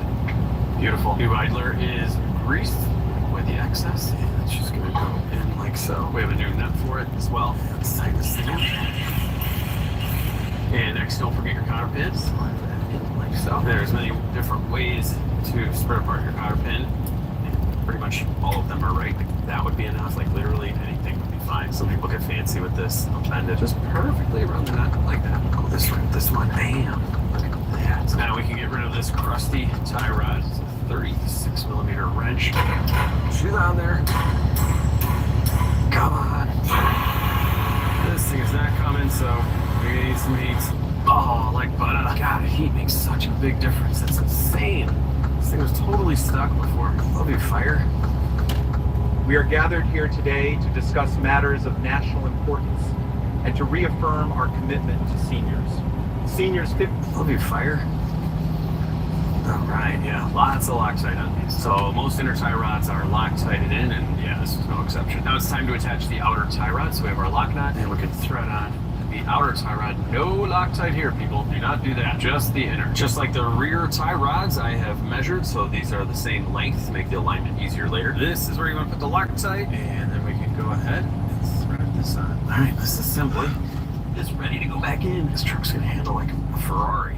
All this. All right, going in like that. Now I can slide this idler bracket in right about there. All right, got the bolt in on the bottom and the top. There we go. Tie rod's going through, and these have castle nuts with gigantic washers. So set everything up. We'll go around tightening in a minute. All right, let's tighten up some tie rods.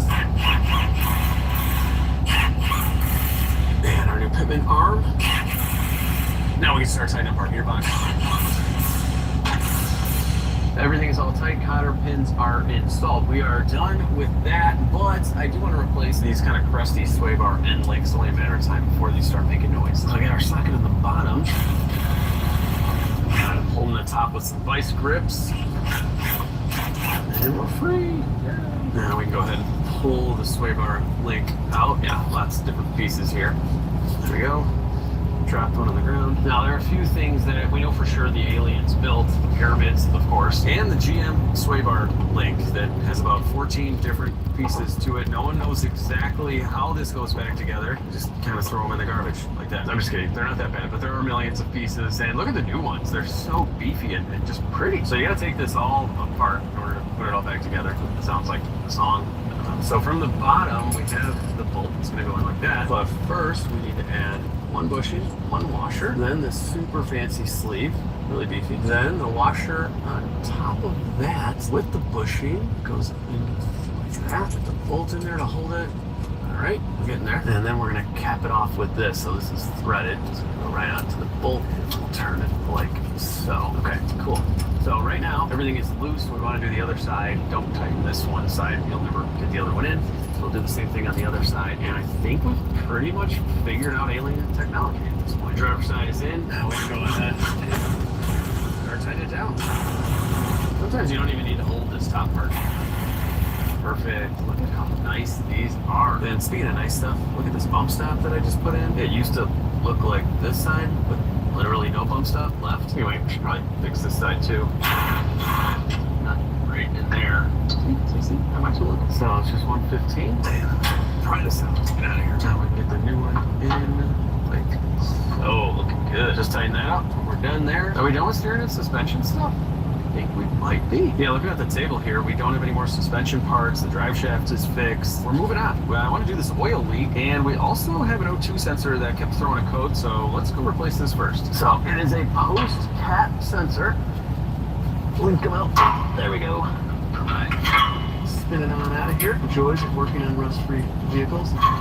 And here is our new one. ADC's on the threads and all. It's just threads right in. Very easy to do. An O2 sensor in this case. So if you guys are getting codes for an O2 and they have 100-some thousand miles on it, good chance they're bad. You can do this at home and save a ton of money. With diagnosis and labor, you're probably going to pay like 2 hours to get this done. And nowadays, that's like $300 plus the part. The connector is right on top of the frame. So go ahead and put that in. And don't forget your little locking tab that pushes in like that. And is completely unnecessary. I don't know why GM wasted all their money on that. There's no way that connector would have come out even without that. With the O2 out of the way, it's time to fix this oil leak. Crack loose the drain plug. We're going to do our first oil change, which is always exciting. Looks normal. Smells normal. So, you know, we're doing all the fluids on the truck, except I think I might hold off on the trans. I want to take a look at the trans fluid, and then we don't even know if it shifts, so first go from there. So loosen up the oil filter, so that is coming out. It was blue. It's oily now. Always check to make sure the seal is not stuck in. Double seal it. Don't always just look at the oil filter. There could have been 2 smushed on there. With all of our oil drained, we can go ahead and loosen up our 2 10s so we can replace our gasket here for the oil cooler lines. And yes, the real common leak, easy fix too. With the bolts removed, we just pull this back. Where's the filter? Did it fall out? Ah, there it is, there it is. Our filter, gasket. There's our gasket. All right, we're gonna go ahead and do lots of cleaning just everywhere. Get rid of this oily mess. I think this looks a little bit better. Now we can install our new seal. And it just slides like so. Line it up. Tuck you guys in. Bolts are tight. I dried this up underneath. She's sealed. It's time for our oil filter. You know, we're going AMSOIL all the way. Pre-filling this bad boy. There we go. A little bit around the seal. And the LS oil filter is awesome. Great spot. Not on the side of the block. It's just LS that thought everything. And you can tighten up oil filters by hand. That's pretty much all you need. 5W30 signature series going in. This is the best stuff. A lot of guys will change their oil pretty much once a year using this specific AMSOIL. As always, I'll give you guys a link for 25% off AMSOIL down below. You can become one of my preferred customers. I also drained out the rest of the coolant so we can fill this up as well. Get this thing a little coolant flush. You know we gotta check out this air filter too. Oh my god. Okay, well I bought a new one if I need it anymore. If you think a fanny pack is going to help you when you head outdoors, think again. You need the bearskin tack. Oh my god. Oh. Okay, well, I bought a new one if I need it anymore. Yeah, okay. I did not replace this. Someone else did, like, seems like yesterday. We'll definitely put that right back in. But they did not clean the mass airflow sensor ever. And you see our little heating elements? Those can get dirty and throw off the reading. And one of these bottles of mass airflow sensor cleaner will probably last you like 10 years because you barely need any. But all you do, spray the mass airflow sensor, just like that. Now I normally take the mass airflow sensor out to do this because you don't want to start it until it's dry, but I still have so much work to do that this will definitely be dry and evaporates quickly, like in 20-30 minutes. But don't go ahead and start your car just yet. You do want it to evaporate and dry out. It says it evaporates in seconds actually, but still, like, give it a few minutes. All right, be patient. But basically the mass airflow sensor is responsible for telling the engine's computer how much air is coming in, so it knows how much fuel to inject. And after 187,000 miles, even after 80,000 miles, these things do get dirty and they'll skew the reading. So your MPG could be off, your performance could be suffering, and all you need to do is just spray it down and clean it. That's it. Anyway, our new/old air filter is going back in, and we'll put this back together. I'm almost done doing a brake flush. I gotta say, this brake fluid in the reservoir was pretty nasty. There's a good chance it's never been changed. I mean, this is what it should look like, totally clear. Sometimes your brake fluid is a different color new out of the bottle, but yeah, this is gonna look much better. Surprisingly though, the reservoir looks really clean. So it's weird, this thing takes a lot. On bottle number 2, I'm really surprised they didn't do the brake fluid flush while they did all the new brakes. Makes sense, but anyway, we'll go to the backs. Okay, 2 bottles. Wow, look at the difference. It's beautiful. There you go, cap back on. Look at this stuff that came out of there. Wow, that's not even all of it. Like, I had to already dump this out before. Nasty. A lot of people don't change brake fluid ever. It soaks up moisture and and then it just gets nasty. Don't let it get that way. It's cheap. I thought I was done with steering and suspension, but I'm not. Check this out. This Rancho shock just came in, but it's not what you're thinking. It's not what you're thinking at all. Unless you're thinking that I'm going to add a steering shock. In that case, you're exactly right. So if you guys see here on our center leg, there's a hole here, and on our frame, there are 2 holes here where a shock would fit in. Now, in a lot of trucks, there is a steering shock, especially ones with big gearboxes, and this kind of just makes the steering feel a little bit tighter, and it dampens the steering. You can see my Jeep Wrangler has a steering shock, and I base all my car decisions on what the Jeep Wrangler has, so we are adding a steering shock. I just installed a boot on the shock, and this is a bolt-on affair. It's going to slide in like that, and this side's going to slide in like so. Get some fresh hardware going in. That's tight. Like a champ. Alright, she started back up, and we need a little bit more room to, you know, fix exhaust manifolds. So we're going to try and DIY fix this exhaust manifold leak. We're going to plug this plug wire here. All right, your spark plug wire's out. And now we have access to the back of the manifold. That's where the bolt broke off. And it's hard to see, but the flange is away from the head just a little. Now, as you can imagine, there is like no room back there to drill. So normally you would drill out broken exhaust manifold bolts. It's a big job. In that case, you have to take the entire manifold off, likely breaking a bunch of other bolts and creating a gigantic nightmare. Very labor intensive. You could bring something like this to a shop and it can cost into the thousands easily, but I found this little bracket for like 25 bucks that's going to fix that. So the way this works is this bracket is going to bolt into the back of the head, and then we're going to thread in a bolt over here that's going to push this manifold in towards the head. And back here there are 2 free open bolt holes that aren't doing anything. The wonders of the LS engine. It was used on so many things that on some other vehicle the back of the cylinder head may have been holding a ground wire or some kind of bracket, who knows, but on this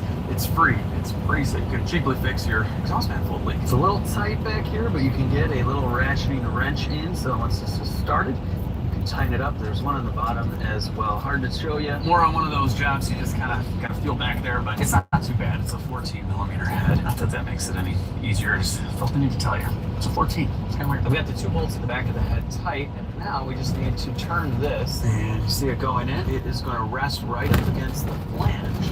We're going to tighten it even some more with a wrench, and it'll push the flange right to the head. There we are. It's almost there. Hard to tell, but the gap there is getting much smaller. And yeah, there we are. We are pressed up against the head. That gasket should be totally sealed. And the beauty of the LS is it uses multi-layer steel exhaust manifold gasket, so it's not a graphite gasket that you'd be worried would be all brittle and destroyed. This is just metal on metal. We're just smushing it together. It's going to work just fine. I'll prove it to you. Right after I swap out this old battery, getting up to about 5 years almost here, she's done. Again, you know, I got to clean up this battery tray. Oh, much better.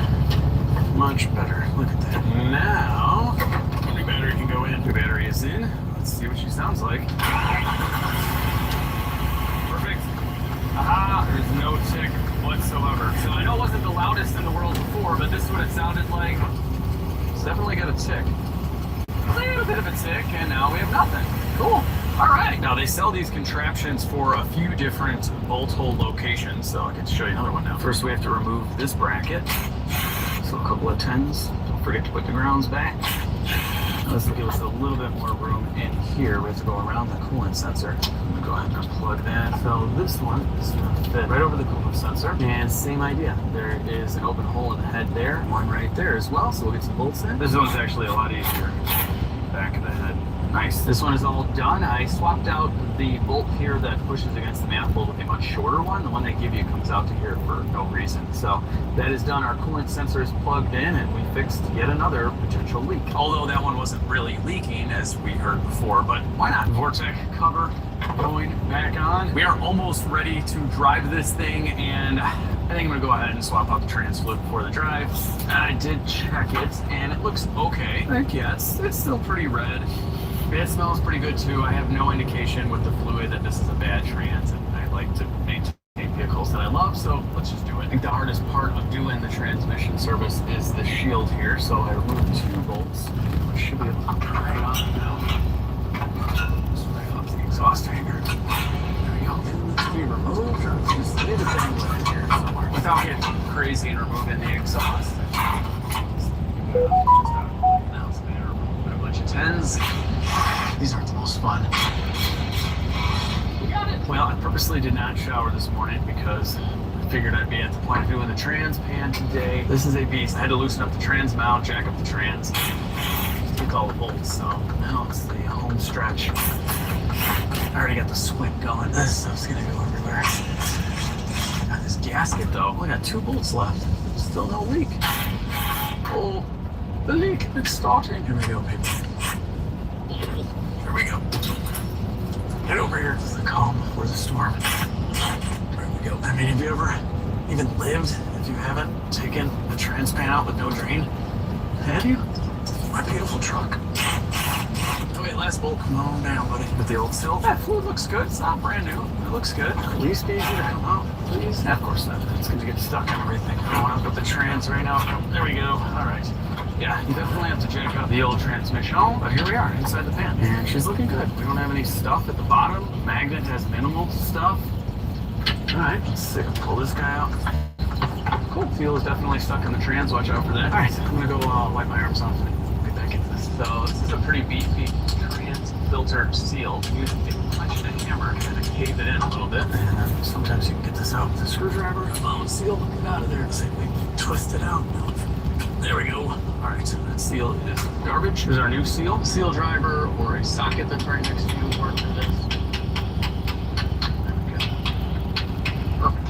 New trans seal. Here's our new trans filter. And it just gets popped in like that. She's in. We're ready for a gasket. Here's our cleaned out transmission pan with a new rubber gasket. Since we jacked up the transmission, this should go in easy like that. Nice. That is perfect. Definitely jack up the trans. Look at all these 10s going. Everything is done on the transmission. Shifter cable is back on. We have the exhaust shield back on. With the trans done, it's time to swap out the fluid in this. Our quadra steer rear differential unit. So this is the fill plug. We'll pop that out first. Nothing in there, that's fine. Now we have the drain, and the drain is on the very bottom. Get everything out. So this thing was still squeaking a little bit even after we did the tie rods. And according to the internet, you actually need to replace the fluid like every 15,000 miles or something crazy for the quadra steer. So not only was it a $5,600 option back in the day, but it requires quite a bit of maintenance if you think about it. But online it says if it's squeaking, you gotta do the fluid, which I'm not gonna lie, at this moment in time doesn't make a ton of sense to me because it sounds like a joint squeak, but we're gonna find out. What does the quadra steer fluid look like? Ooh. What in the world is that? Quadra steer? Oh no. That seems tough. It's kind of mushy. I don't know, guys. The fluid was kind of gray at the beginning there. It's looking better now. Okay. Yeah, it's definitely chunky. And there's some stuff in there. Yeah, that's metal. It actually looks like a washer, or like a washer that all beat up and destroyed. Huh. No, we haven't really driven this thing except for in the parking lot. Let's continue on. We'll clean this. We'll put new fluid in it. And if everything works, pretty sure I can convince myself that this never happened. Can you? Yeah, see? I just cleaned the plug. Man, plug that good. I was going to say I just cleaned the plug off and now it's fine. Okay. Chunk of metal. It can be very difficult to forget that this happened. There we go. So anyway, this is the plug. It came out like this. And it is highly magnetic. And we're just going to put it right back. Okay. That is finally threading on. All right, so this is a first for me. Not the fact that I'm putting AMSOIL dip fluid, but I bought it in a 5-gallon pail. It saved me like $150 or something like that versus getting quarts. And yeah, you can buy this stuff in bulk. It's pretty nice. Anyway, we're just gonna pump it right from that into that. So this is a 75-90 severe gear. So kind of a specific weight for this quadra steer. The other ones take something a little thicker. Now, once the fluid starts coming out, you're good. Slightly overfilled this, but it's okay. Quadra steer. Kind of hard to explain, but I worked on a lot of older cars, differentials, and you find stuff like that in there. And it make any noise, you just move on with life, you know? Who knows? Maybe one guy had this already forgot a washer in there. Just trying to make myself feel better. It's a break-in washer, that's what it is. But bottom line is, if it works, it ships. And now we are moving on to the front differential. This is the last thing we got before we drive it. There's our drain. Please don't have chunks. Please don't have chunks. All right, gas, you can come with us. Okay. Old Spice body wash, free of parabens, full of main character seeds. Colorado residents have less than 24 hours left to do something that could save them thousands of dollars. All right, gas, you can come with us. Okay. Well, yeah. We got some. This is normal though. It's not bad. A couple spikes here and there. A little gray of the fluid, also fine. I like to call this fluid honest. It's honest. Someone didn't just change it, trying to hide something. It's just original, but seriously, the front tip fluid, totally normal. And yeah, I mean, if you don't have any stalactites, whatever these are called, I mean, Do you even have a differential at that point? Hey, Dark Sigma mentality, you know we out here running Just like 18 the rear wheels tank, down. we're Let's go, baby. Let's Way get for that 75. bread. I need this pump. Oh, got that. There we go. Nice clean fluid. This feels great, guys. Like literally every fluid on this truck has been swapped out. We cleaned the MAF. The air filter's good. Whatever else we did in this video, just everything. Everything feels great. Work on your own cars, people. It's so satisfying. We're all wrapped up underneath. I have our skid plate back on, our front shield back on. Let's fill this thing up with transmission fluid and drive it. Hope it shifts and you know, steers and all that good stuff. This is just cool. Amsoil makes a 2.5 gallon transmission jug. Look at the cap. This looks like fake, like out of a cartoon or something. Love it. Saved a bunch on this too. I will admit this is a little cumbersome to use here, but everything's big. It's an HD.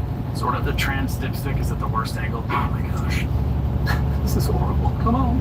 Yeah. Okay, so we got an initial fill of like 7.5 quarts. Check it. Fresh trans fluid going. I ran through all of the gears and put a little heat into this thing. See what we got? Oh yeah. We're good. Trans flush service is done. We can go for a ride, although I have wiper blades and a cabin filter. Let's just do those. Just do the full service. We're almost there. Big quadra steering away. No time off. I'm totally cleaning my arms. The interior's too nice. Get out of here, old Viper. Yeah, she was rough. I wonder if this truck sat for like a little bit, like a year or something. These are melted. Nothing like a fresh set of blades, though. Bam. They're like kind of heavy duty ones. The wiper blades are done. And oddly enough, they discontinued the factory cabin air filter for 2003. So they redesigned the HVAC and got rid of it. So this has no cabin filter. So I get to return the cabin filter and the air filter. Cool. There we go, people. Wipers work. Okay. She runs good. No ticking. No misfire. Ooh, I don't hear any noises. Wow. Just the tires. Does the fluid change really make that big of a difference? I mean, the tie rods too are probably squeaking a little bit. But anyway, how am I going to get out of this spot? I cannot believe I can back this right out. That's insane. There are a lot of cars that I can't do this with. Am I still going to make it? Wow. Quadra steer. Oh my gosh, guys. Maiden voyage here. Look at that! Well, I made it to the front of the shop and I got a warning light and something's broken. We have service 4-wheel steer and like that's the wheel and those are the wheels there and there. This could be because the alignment's a little off, although I thought I got it pretty close, but it crab walks now. Check this out. This thing straight up crab walks. This is insane. It's an 05 Sierra crab walking away. That is crazy. Yep. She's crab walking. I don't know if I'm happy about this or sad. I just shut the truck off and restarted it, and now 4-wheel steer works again. So yeah, no, I think we're good now. Yeah, it's working. It's working. Okay, it's back. No warning light. Let's turn around. Oh my gosh. This turning radius is insane for such a big truck. Yeah, oh my gosh, are you kidding me? This is like a drift mobile. This is awesome. No more warning light. We're good. Okay, sunroof works. A little bit better lighting for you guys. Love sunroofs. All right, here we go, people. Let's see. Does it shift? Come on, 4 LED. Oh, we got a shift. 1 to 2. Oil pressure's looking good. Another shift. Cool. Oh, she downshifts too. It's running good, guys. Just need an alignment, but it's actually not that bad. The steering wheel is off a little, but like no hands. It's going straight. We are driving the quadra steer. It is shifted. This is so cool. I really need gas. I have a superstition about filling up, so I'm not going to fill up all the way. Until the project is done and like I'm confident mechanically, I don't fill up. Here we go. First time filling up. Such a momentous occasion for the GMC. The Rebel? I don't know. It's not Rebel. But, you know, outside of paint, she's looking awesome. I like it. It is a work truck. It is a truck that's been used and enjoyed. And gosh, I got to say though, it's a nice blue color. I would consider getting this truck painted. And according to the receipts in the glove box, this whole side was painted. That's why it looks so much nicer. So we're like halfway there. You know what, guys? I'm gonna go for it. Okay, this thing is clicking off at 19 gallons and we were really low. This should be a 36-gallon tank, so that's kind of weird. It's possible there's a charcoal canister issue. Let's just start it and see where we're at. How much fuel we got? Wait, what?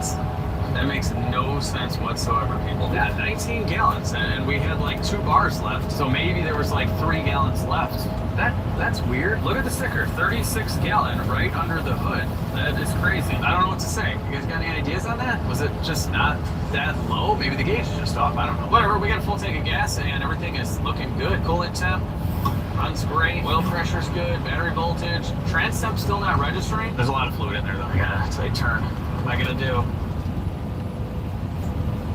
If you're living with severe alopecia areata, it's time to grow out loud. With FDA-approved Litfulo. In just under 6 months, some people taking Litfulo saw significant hair regrowth that covered Voltage. Transtemp still not registering. There's a lot of fluid in there though. I got a tight turn. What am I gonna do?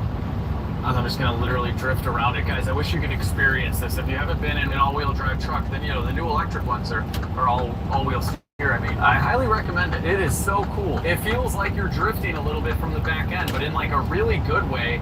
It's gonna be weird to get into other vehicles though. Like the turning radius is so good. From 2002 to 2005 when they had Quadra-Steer, $5,600 option. That is huge, guys. That's like an $11,000 option today. I gotta say, if I had the extra cash back in the day, I definitely would have gotten it. Although in 2005, I was like 21 years old, and I definitely didn't have the extra cash, but that's all the way. Shifts great, drives great, definitely not fast. This is a super, super heavy truck. Thank goodness it has the 6.0 because the 5.3, especially back then, would not feel that fast. It would need a blower, like my Silverado, which feels awesome now. My gosh, I just love turning around. This is so cool. Rear steer. Watch this. So neat. Who else is gonna start looking for these, especially at the auction when they don't know? No one knows. If you don't know the bed, you just think it's a regular, you know, GMC truck for like $5,000 is a good deal for one with no rust. Full frame number calling me. It's probably 1-800-Quadra-Steer. Let's see, can I make it? I didn't exactly make it, okay? It's a narrow street. I mean, give it a break, right? Whew, this thing runs so good. These are the most comfortable trucks ever. The ride, the seats, just how you sit and everything. I love them. They're turned into classics, the old GMT 800s. Just pulled over to check everything over. Listen to this baby. Smooth, so smooth. No misfire, no tick. I am seeing another 187,000. Man, I cannot wait to pick up the family. Look at this back seat. Although something happened here. I don't know what. Maybe they spilled something. It's a shame though, because the rest of the back seat is seriously mint. Like nothing was used. I honestly might look for a new cushion for that. What's in here? Oh, okay. Nothing. Cool. Looks good. Carpet looks great. Guys, she's a beaut, isn't she? Look at this thing. Just don't look at the missing paint or look at the missing paint. This is a good looking truck and in the craziest spec ever with the work lights, the fog lights, and you know everything else. Let me tell you, you do not need to buy expensive cars to enjoy the car hobby. Like the amount of happiness and joy I get out of this thing for like $6,000 is amazing. Like I cannot wait to drive this car. I can't wait to use this truck. Like it's just so special to me. Even the cheap ones are awesome. Look at this guy. Are you kidding? They didn't have like cell phones in 2005. I mean they did, but like they weren't like this. This is insane. This fits perfectly. I have like an S23 Ultra, like this is like a big phone. Are you kidding me right now? GMC, were they from the future? Obviously they weren't. Plans for the Sierra Quadra-Steer. Well, right now I do need an alignment. I gotta get that done. But right now I'm driving home. I'm gonna go show the family. I'm so excited. I just sent my son a picture. I'm like, the Quadra-Steer is done. Kind of.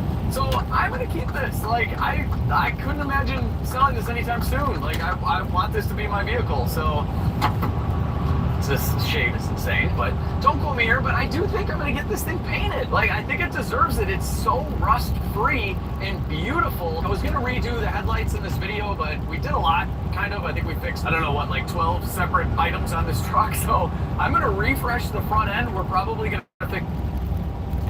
Thanks to Restore, prime time is back. This is my time. I didn't want to be bald any longer. If you're daydreaming about having more hair, this is it. This is the way to get there. I chose Restore because by far they are the best. Such a great team of people. Their technique roads and dirt roads. And so far it's been hard. Oh no, might lose my car. This is legitimately frightening. Today we made it to the Rockies and it's day 14. After narrowly escaping death in Oklahoma last night, we made it here to Trinidad, Colorado. We have thousands of miles to go before we reach Oregon, including some of the most beautiful and perilous roads in the country. We're dirty, we're tired, and we're reaching the end of our ropes. Will we make it to the end of this journey in one piece? Or will the Rockies claim another victim? Only one way to find out. Let's hit the road.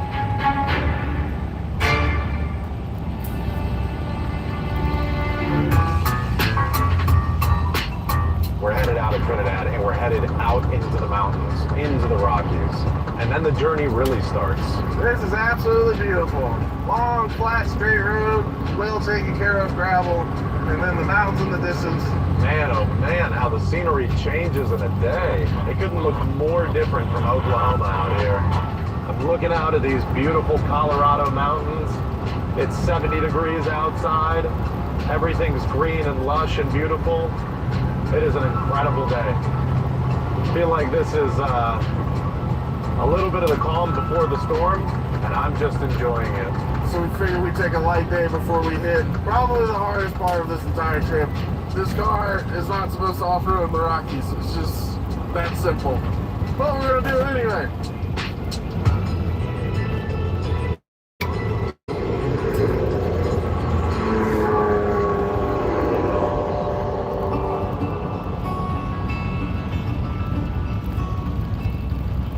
It appears we have arrived at camp, which is in the middle of the field. This was next to the road we're on. Yes, I think this is a good spot. I like it. It's great. Got a nice breeze, got a nice view. Keep the bugs away. And no tornadoes. This is a pretty daunting spot when you get to the Rockies and you look out and you're like, holy I go, oh. Yes, it's quite daunting. SVX. Get out. That's it. We hand some stew for the night. I think that's it for day 14. Good night, Justin.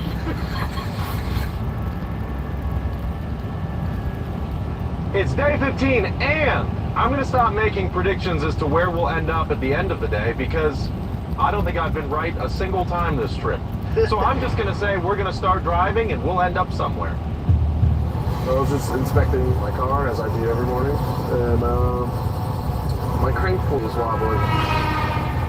You don't want any pulleys in your belt system to wobble, especially not that one. Who knows how long it's been doing that? I would have noticed. I think I would have noticed. Do you remember when I said we'd make it somewhere? I might have been wrong about that. Basically, the big problem is if that crankshaft pulley breaks, that dampener, it's a stranding issue. So wherever we are when that breaks, that's it. Car's off, it's getting towed out, pulled out, whatever it is. But if you're halfway up a rock, you don't really want to have that happen. Hey Jeff, this is the store in Canyon City? Alright, you guys are open till 5, is that correct? Justin is calling parts stores looking for this dampener. We'll limp the Subaru with us to do a parts run, probably a 3-hour round trip. Let's go.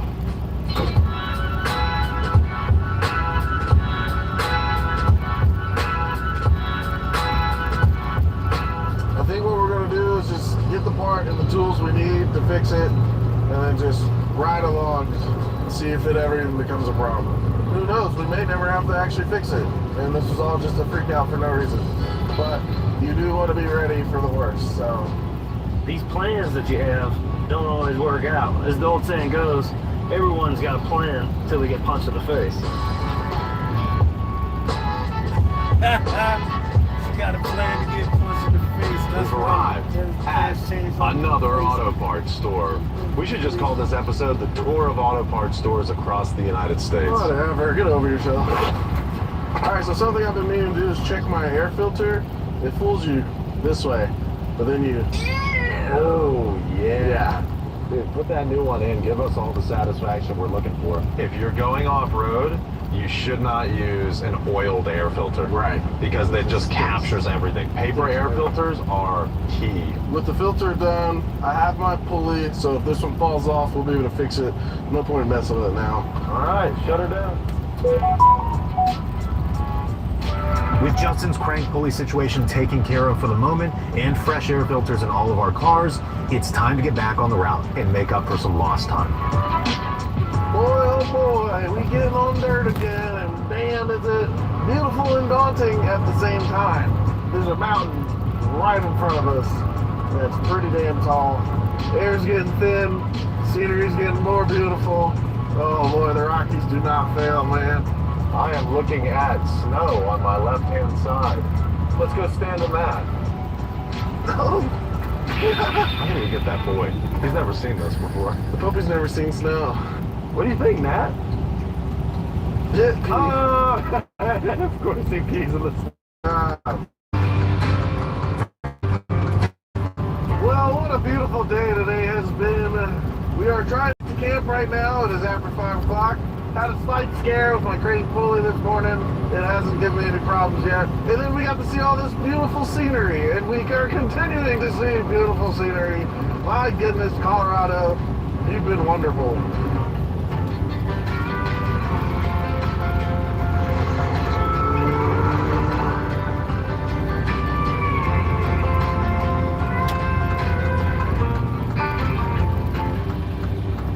Day 16, and it might be our most consequential day yet, because we have to face some of the toughest Colorado roads. Yeah, that's right. The BBP is in front of us. Black Bear Pass, that's right. If it's open. If it's open. That's what's on the agenda for today, and it's 8 o'clock now, so we better get going if we want to make it there relatively early. I've heard about Black Bear Pass, and there's just one thing about it that scares most people and can catastrophically make things go wrong. My issue will be ground clearance and getting over things instead of tipping, because I am very low to the ground and my nose will hit the ground before anything else. I'm 100% positive we'll run into rough roads before we even get there. That'll also be challenging and a lot of fun. Well, we've come down out of our camping spot from last night. We were at roughly 11,400 feet at one point there when we were coming out of that way, and we're on our way up Engineer Pass.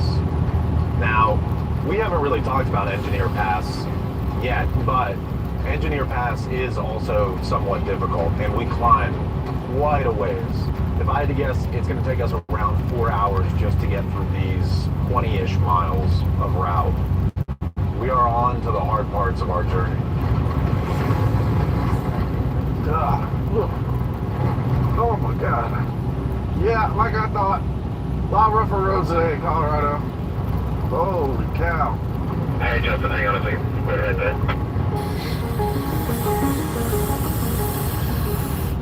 I just took a little bit more air out of my tires, down to like 10 and 12 in the back, just because this is pretty rough all the way up. If I air down, I lose height.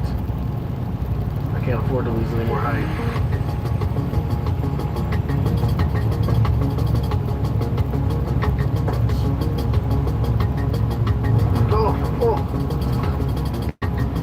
This is starting to feel like a stupid idea. I'm in first gear at this point. I'm just trying to crawl my way up here. There is no smooth line. We're at 11,500 feet. We're still climbing, and I think we're going to be continuing to climb for a while. This is the very famous part of these Colorado trails, is the crazy switchbacks that you have to go up around on them. Man, this is going to be tough with a manual transmission. Here comes Justin. Come on, Justin.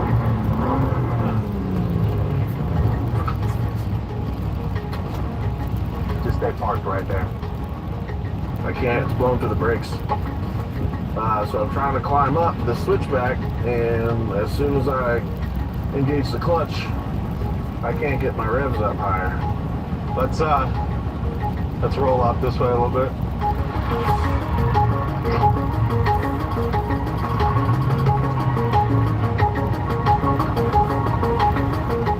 You ready? Yeah, bullet dot.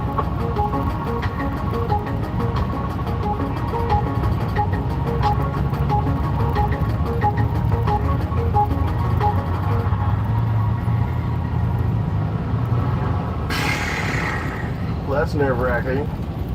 The one thing the car needs to do is pull itself up the hill. So if it can't do that, then what are we going to do? It normally has tons of power. I don't know if the opposite finally fell, but I feel from sitting on that incline. Maybe because I can go slow and keep moving, but he kind of needs the speed and the momentum. Obviously, I'm trying not to destroy my transmission transfer case. I'm trying not to destroy his at the same time.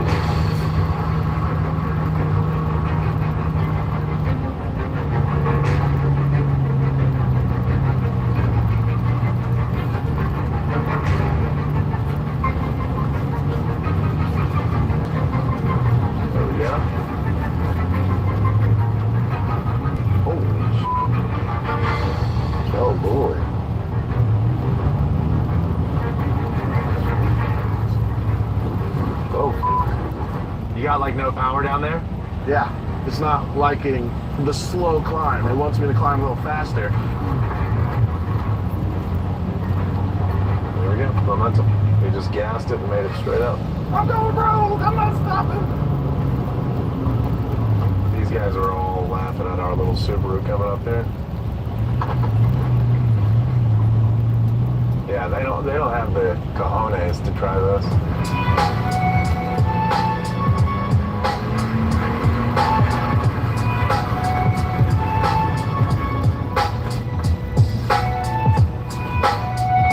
Oh boy.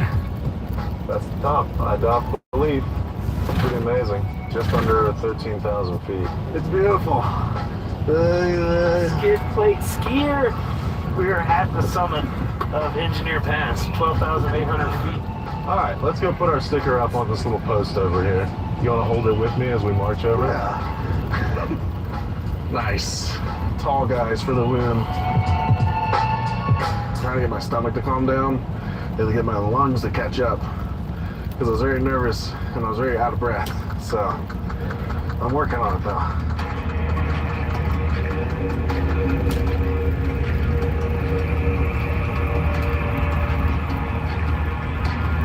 We're going to continue down Engineer Pass, and then we have to find our way to Black Bear Pass. It may or may not be open. We've actually heard both. Now we have to kind of go and see for ourselves. Black Bear Pass is a very hotly contested piece of land. Can make it hard to get that road open. I think this ledge up here is going to be hard even for me to get down. When you've got smoke-free satisfaction, you've got the freedom to do things your way. Get $20 off 5 cans of Zyn when you take the Zyn 10 challenge. Try it for 10 days. Smoke-free. Hands-free.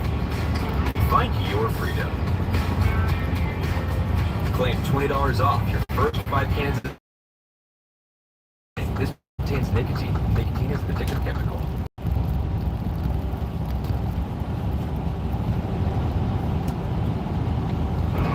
I think this ledge up here is going to be hard even for me to get down.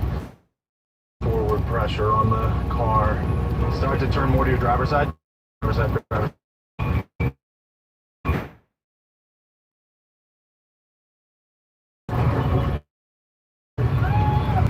Oh boy.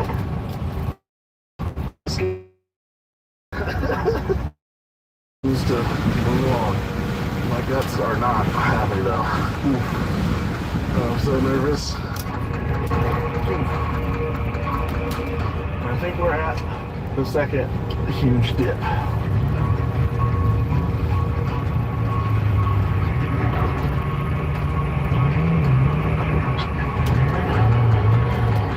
I think you're hung up underneath.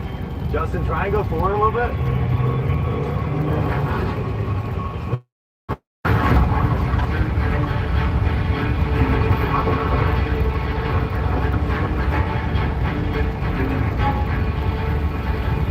Come back more to your passenger, yeah, you got it. Up on there, up. Keep going, come to your driver's side a little bit more. Keep coming down. Coming down. Start to the driver, there you go. I wouldn't do that.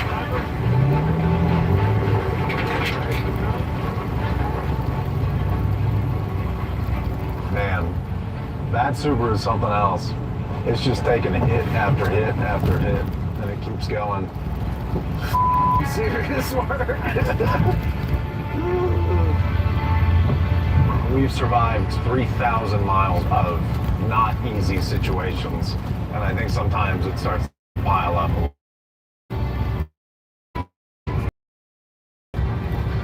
But here I thought climbing that peak was it.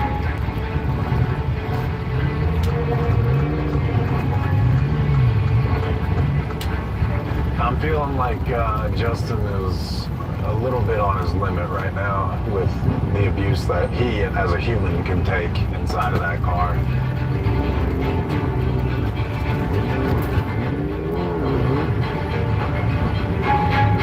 Slow.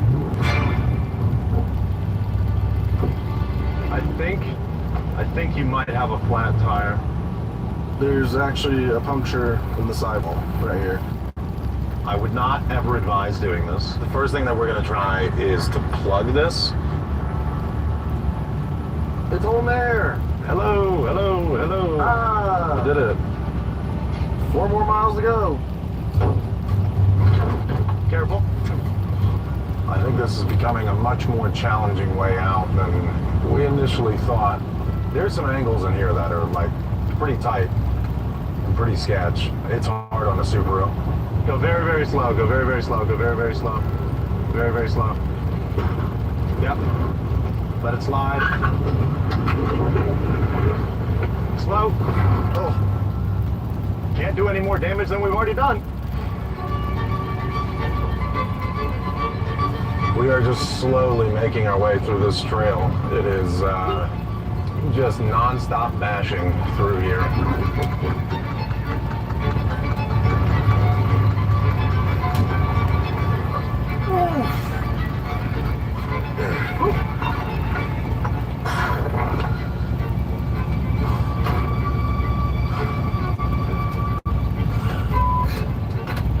So go. And then. He's gonna keep coming down all these steps. Driver. Okay, keep coming.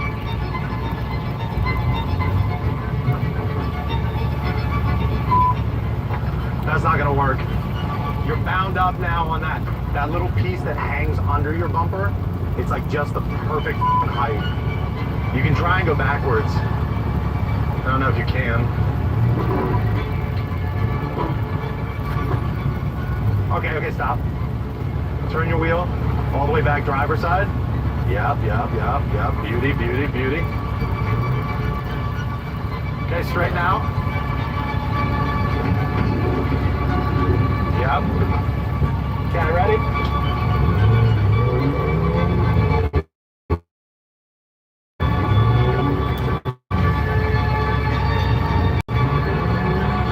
Hang on. Oh, you're just on this one rock right here.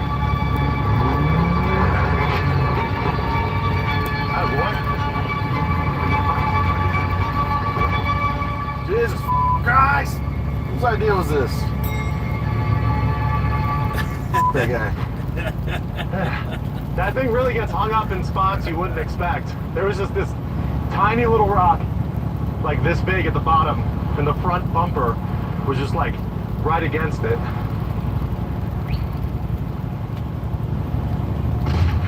Woo!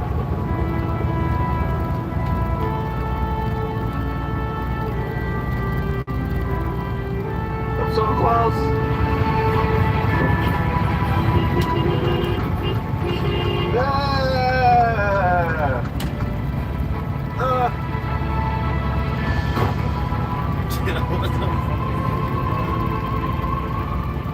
Alright, we're done off-roading for today. Black Bear Pass is closed. You know, if it were open, I would have just said no, because those 2 passes we just did took forever, like all day. We left camp at 8 a.m. this morning.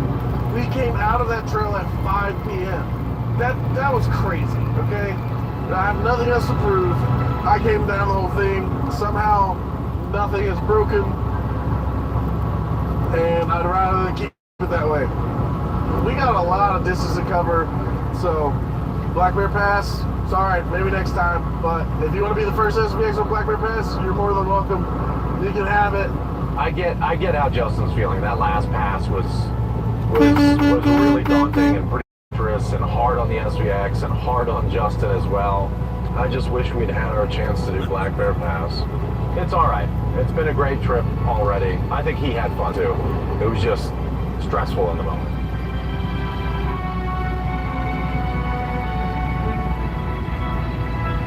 Man, my buddy here did something pretty impressive today. He took a Subaru SVX over Engineer Pass. My car will never be the same again. It won't. It will never be the same. But it was a great, a very impressive day out of and I think we should just let him go to bed at this point. Mike, jump off this edge. No. All right, let's get him to bed. Come on. Go ahead. We'll see you guys in the morning. I want to die. Good morning. We are in beautiful Colorado. The Rocky Mountains are this way, the desert is this way, and we're headed kind of that way. We're going to Utah. Just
smells.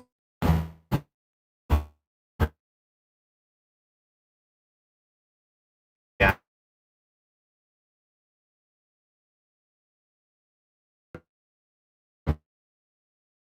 Back.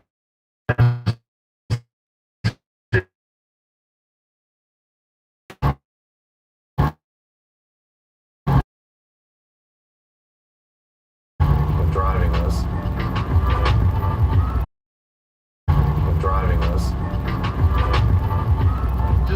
Just like that. We crossed state lines and officially One of our most challenging states by far, and we didn't break anything.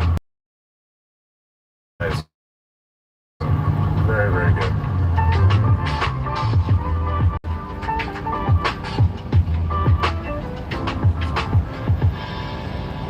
After another long day, we were excited to finally roll into camp, only to find that it was unexpectedly closed. These were too weirdly shaped or odd to make the cut in a regular pack of bacon, but bacon is bacon, baby. When bacon's cut down to uniform strips, there's often trimmings left over. Misfits Market works with Diamond Ranch to package up all those delicious leftover bits to save them from going to waste. That's just one way Misfits Market delivers groceries you can feel good about. Sign up today to shop other rescued... We closed, and for the worst reason. This was camp, boys. Now we have to find another one. So I think right now is a good time to bring up the constant barrage of attacks that are placed daily on our public lands. This is quite possibly one of the better campsites out in this area. And they close it down for disuse. Bottom line is all of this stuff, and with social media and everything like that, is under so much scrutiny nowadays that there's no better time than now to pay very close attention to how you treat public lands and making sure that you do it right. This is a prime example.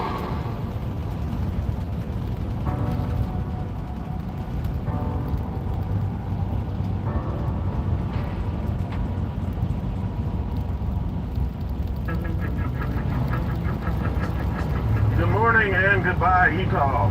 Moab is awesome. If you've never been, you should go. Would be cool to hang out here in Moab, but we just got to get going so that we can get back to our lovely ladies and our lovely job at Donut. Not that this isn't work, but we've got other things scheduled for your viewing pleasure, which is how it is.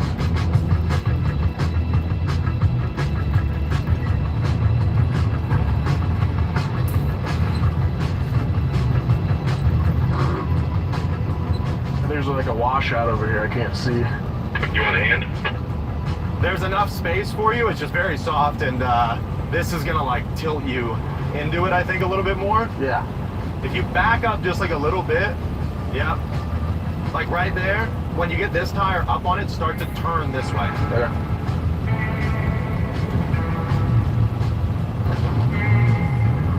Yeah, now turn to your, and as you come over it, turn to your driver's side. I think you stopped at just the wrong spot. Yeah. Hang on. Ready?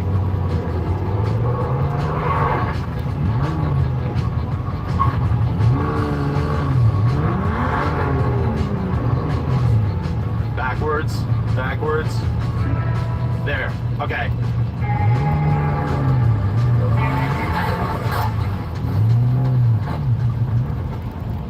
Nice work, bro.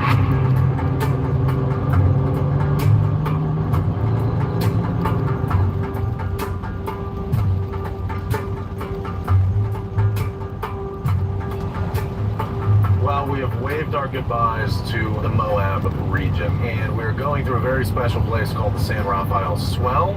Honestly, this is a great slept-on area of Utah. Looks like we're on another planet. It's literally a reef. I just want to climb it. It just looks like the angle is just right. You get your photo of Dune? Yeah. The only real problems we have right now is that it's very dusty out here, and it's quite hot. Woo! It is 100 degrees out here in Green River, Utah. And boy, is it hot. My car is literally a greenhouse. The transmission just loves throwing out some heat from under the car. Just how it is. Looks like we're getting closer and closer to these mountains. Oh, this is so cool. This is so cool. Whoa, this is insane. Well, ain't this pretty? It's beautiful and it's shaded. How about that? It just looks like it used to be flowing magma. Oh no, rocks.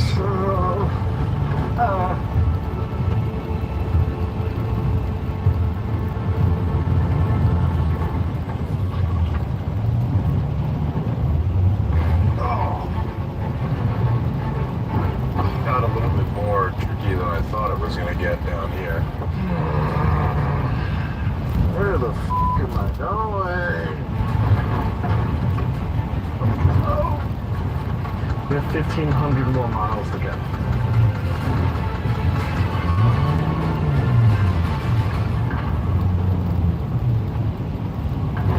Honestly, this trail is incredible, but I'm a little worried about Justin right now because I don't think he's gonna be super happy about this trail. I don't think he's gonna love this. What does the rest of this place look like? It's hard to tell, but I think this is the worst of it. I don't know. I don't know exactly what it looks like, Ed. I'd rather know what the rest of this looks like. I don't know, Justin. I don't have an answer. Then move on forward and then let me know. Okay. Well, I can keep going forward, but I don't know how I'm gonna radio back to you. Stupid man. Is there any? We've done one of these. So yeah, so here's to a good. Hopefully, oh, not as many rocks. Hopefully. What was just very flat, dusty road is now starting to get increasingly harder. I'm literally crawling up a mountain. Woo. This is putting a lot of work on everybody's drivetrain. I mean, we're going straight up right now. Like, I have quite a tilt backwards. I'm looking out to realize that we have a long way to go upwards here. It is really steep. Christ. Really nothing I can do other than just follow through it. If I break an axle, I break an axle. If I pop tire, I can't pick it up unless I have a lot of momentum. So down.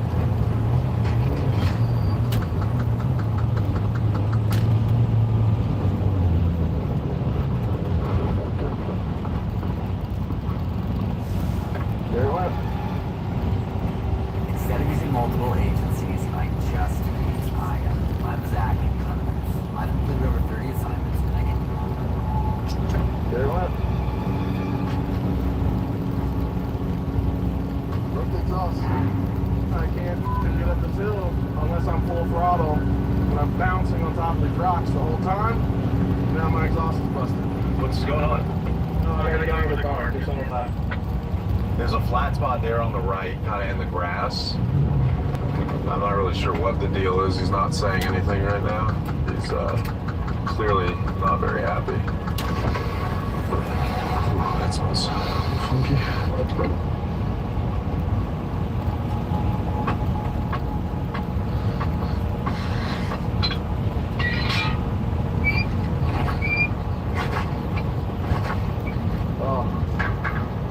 Split right at the cap. It's It's rotated? in the drive shaft. It just looks like it's right here that's bent the most. Alright, so let me get my side and I can try and pry it. Yeah, I can't. Not all we can do. Oh boy, I'm gonna need a whole new exhaust. Brother, I hate to tell you this, but you're gonna need more than a new exhaust. This is terrible. Stop lying. Sounds okay. Yeah. It's not hitting anymore. You know, one thing about you, Just, is you always make it interesting. Yeah. In a good way. It was a compliment. Yeah, because you're on the deal with it. Same team, dude. I was under that car with you, too. The end of this episode, we just simultaneously drive off of a cliff into the Pacific Ocean. Now that's my kind of ending. We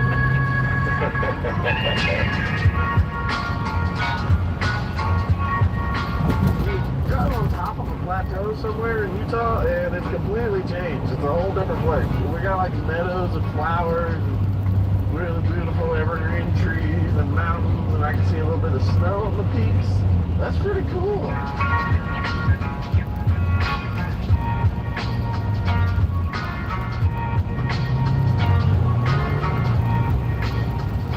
Back up. Whoop. Don't go fast. Just let it be steady. You can keep rocking it back and forth a little bit. You might find a little bit of traction in there.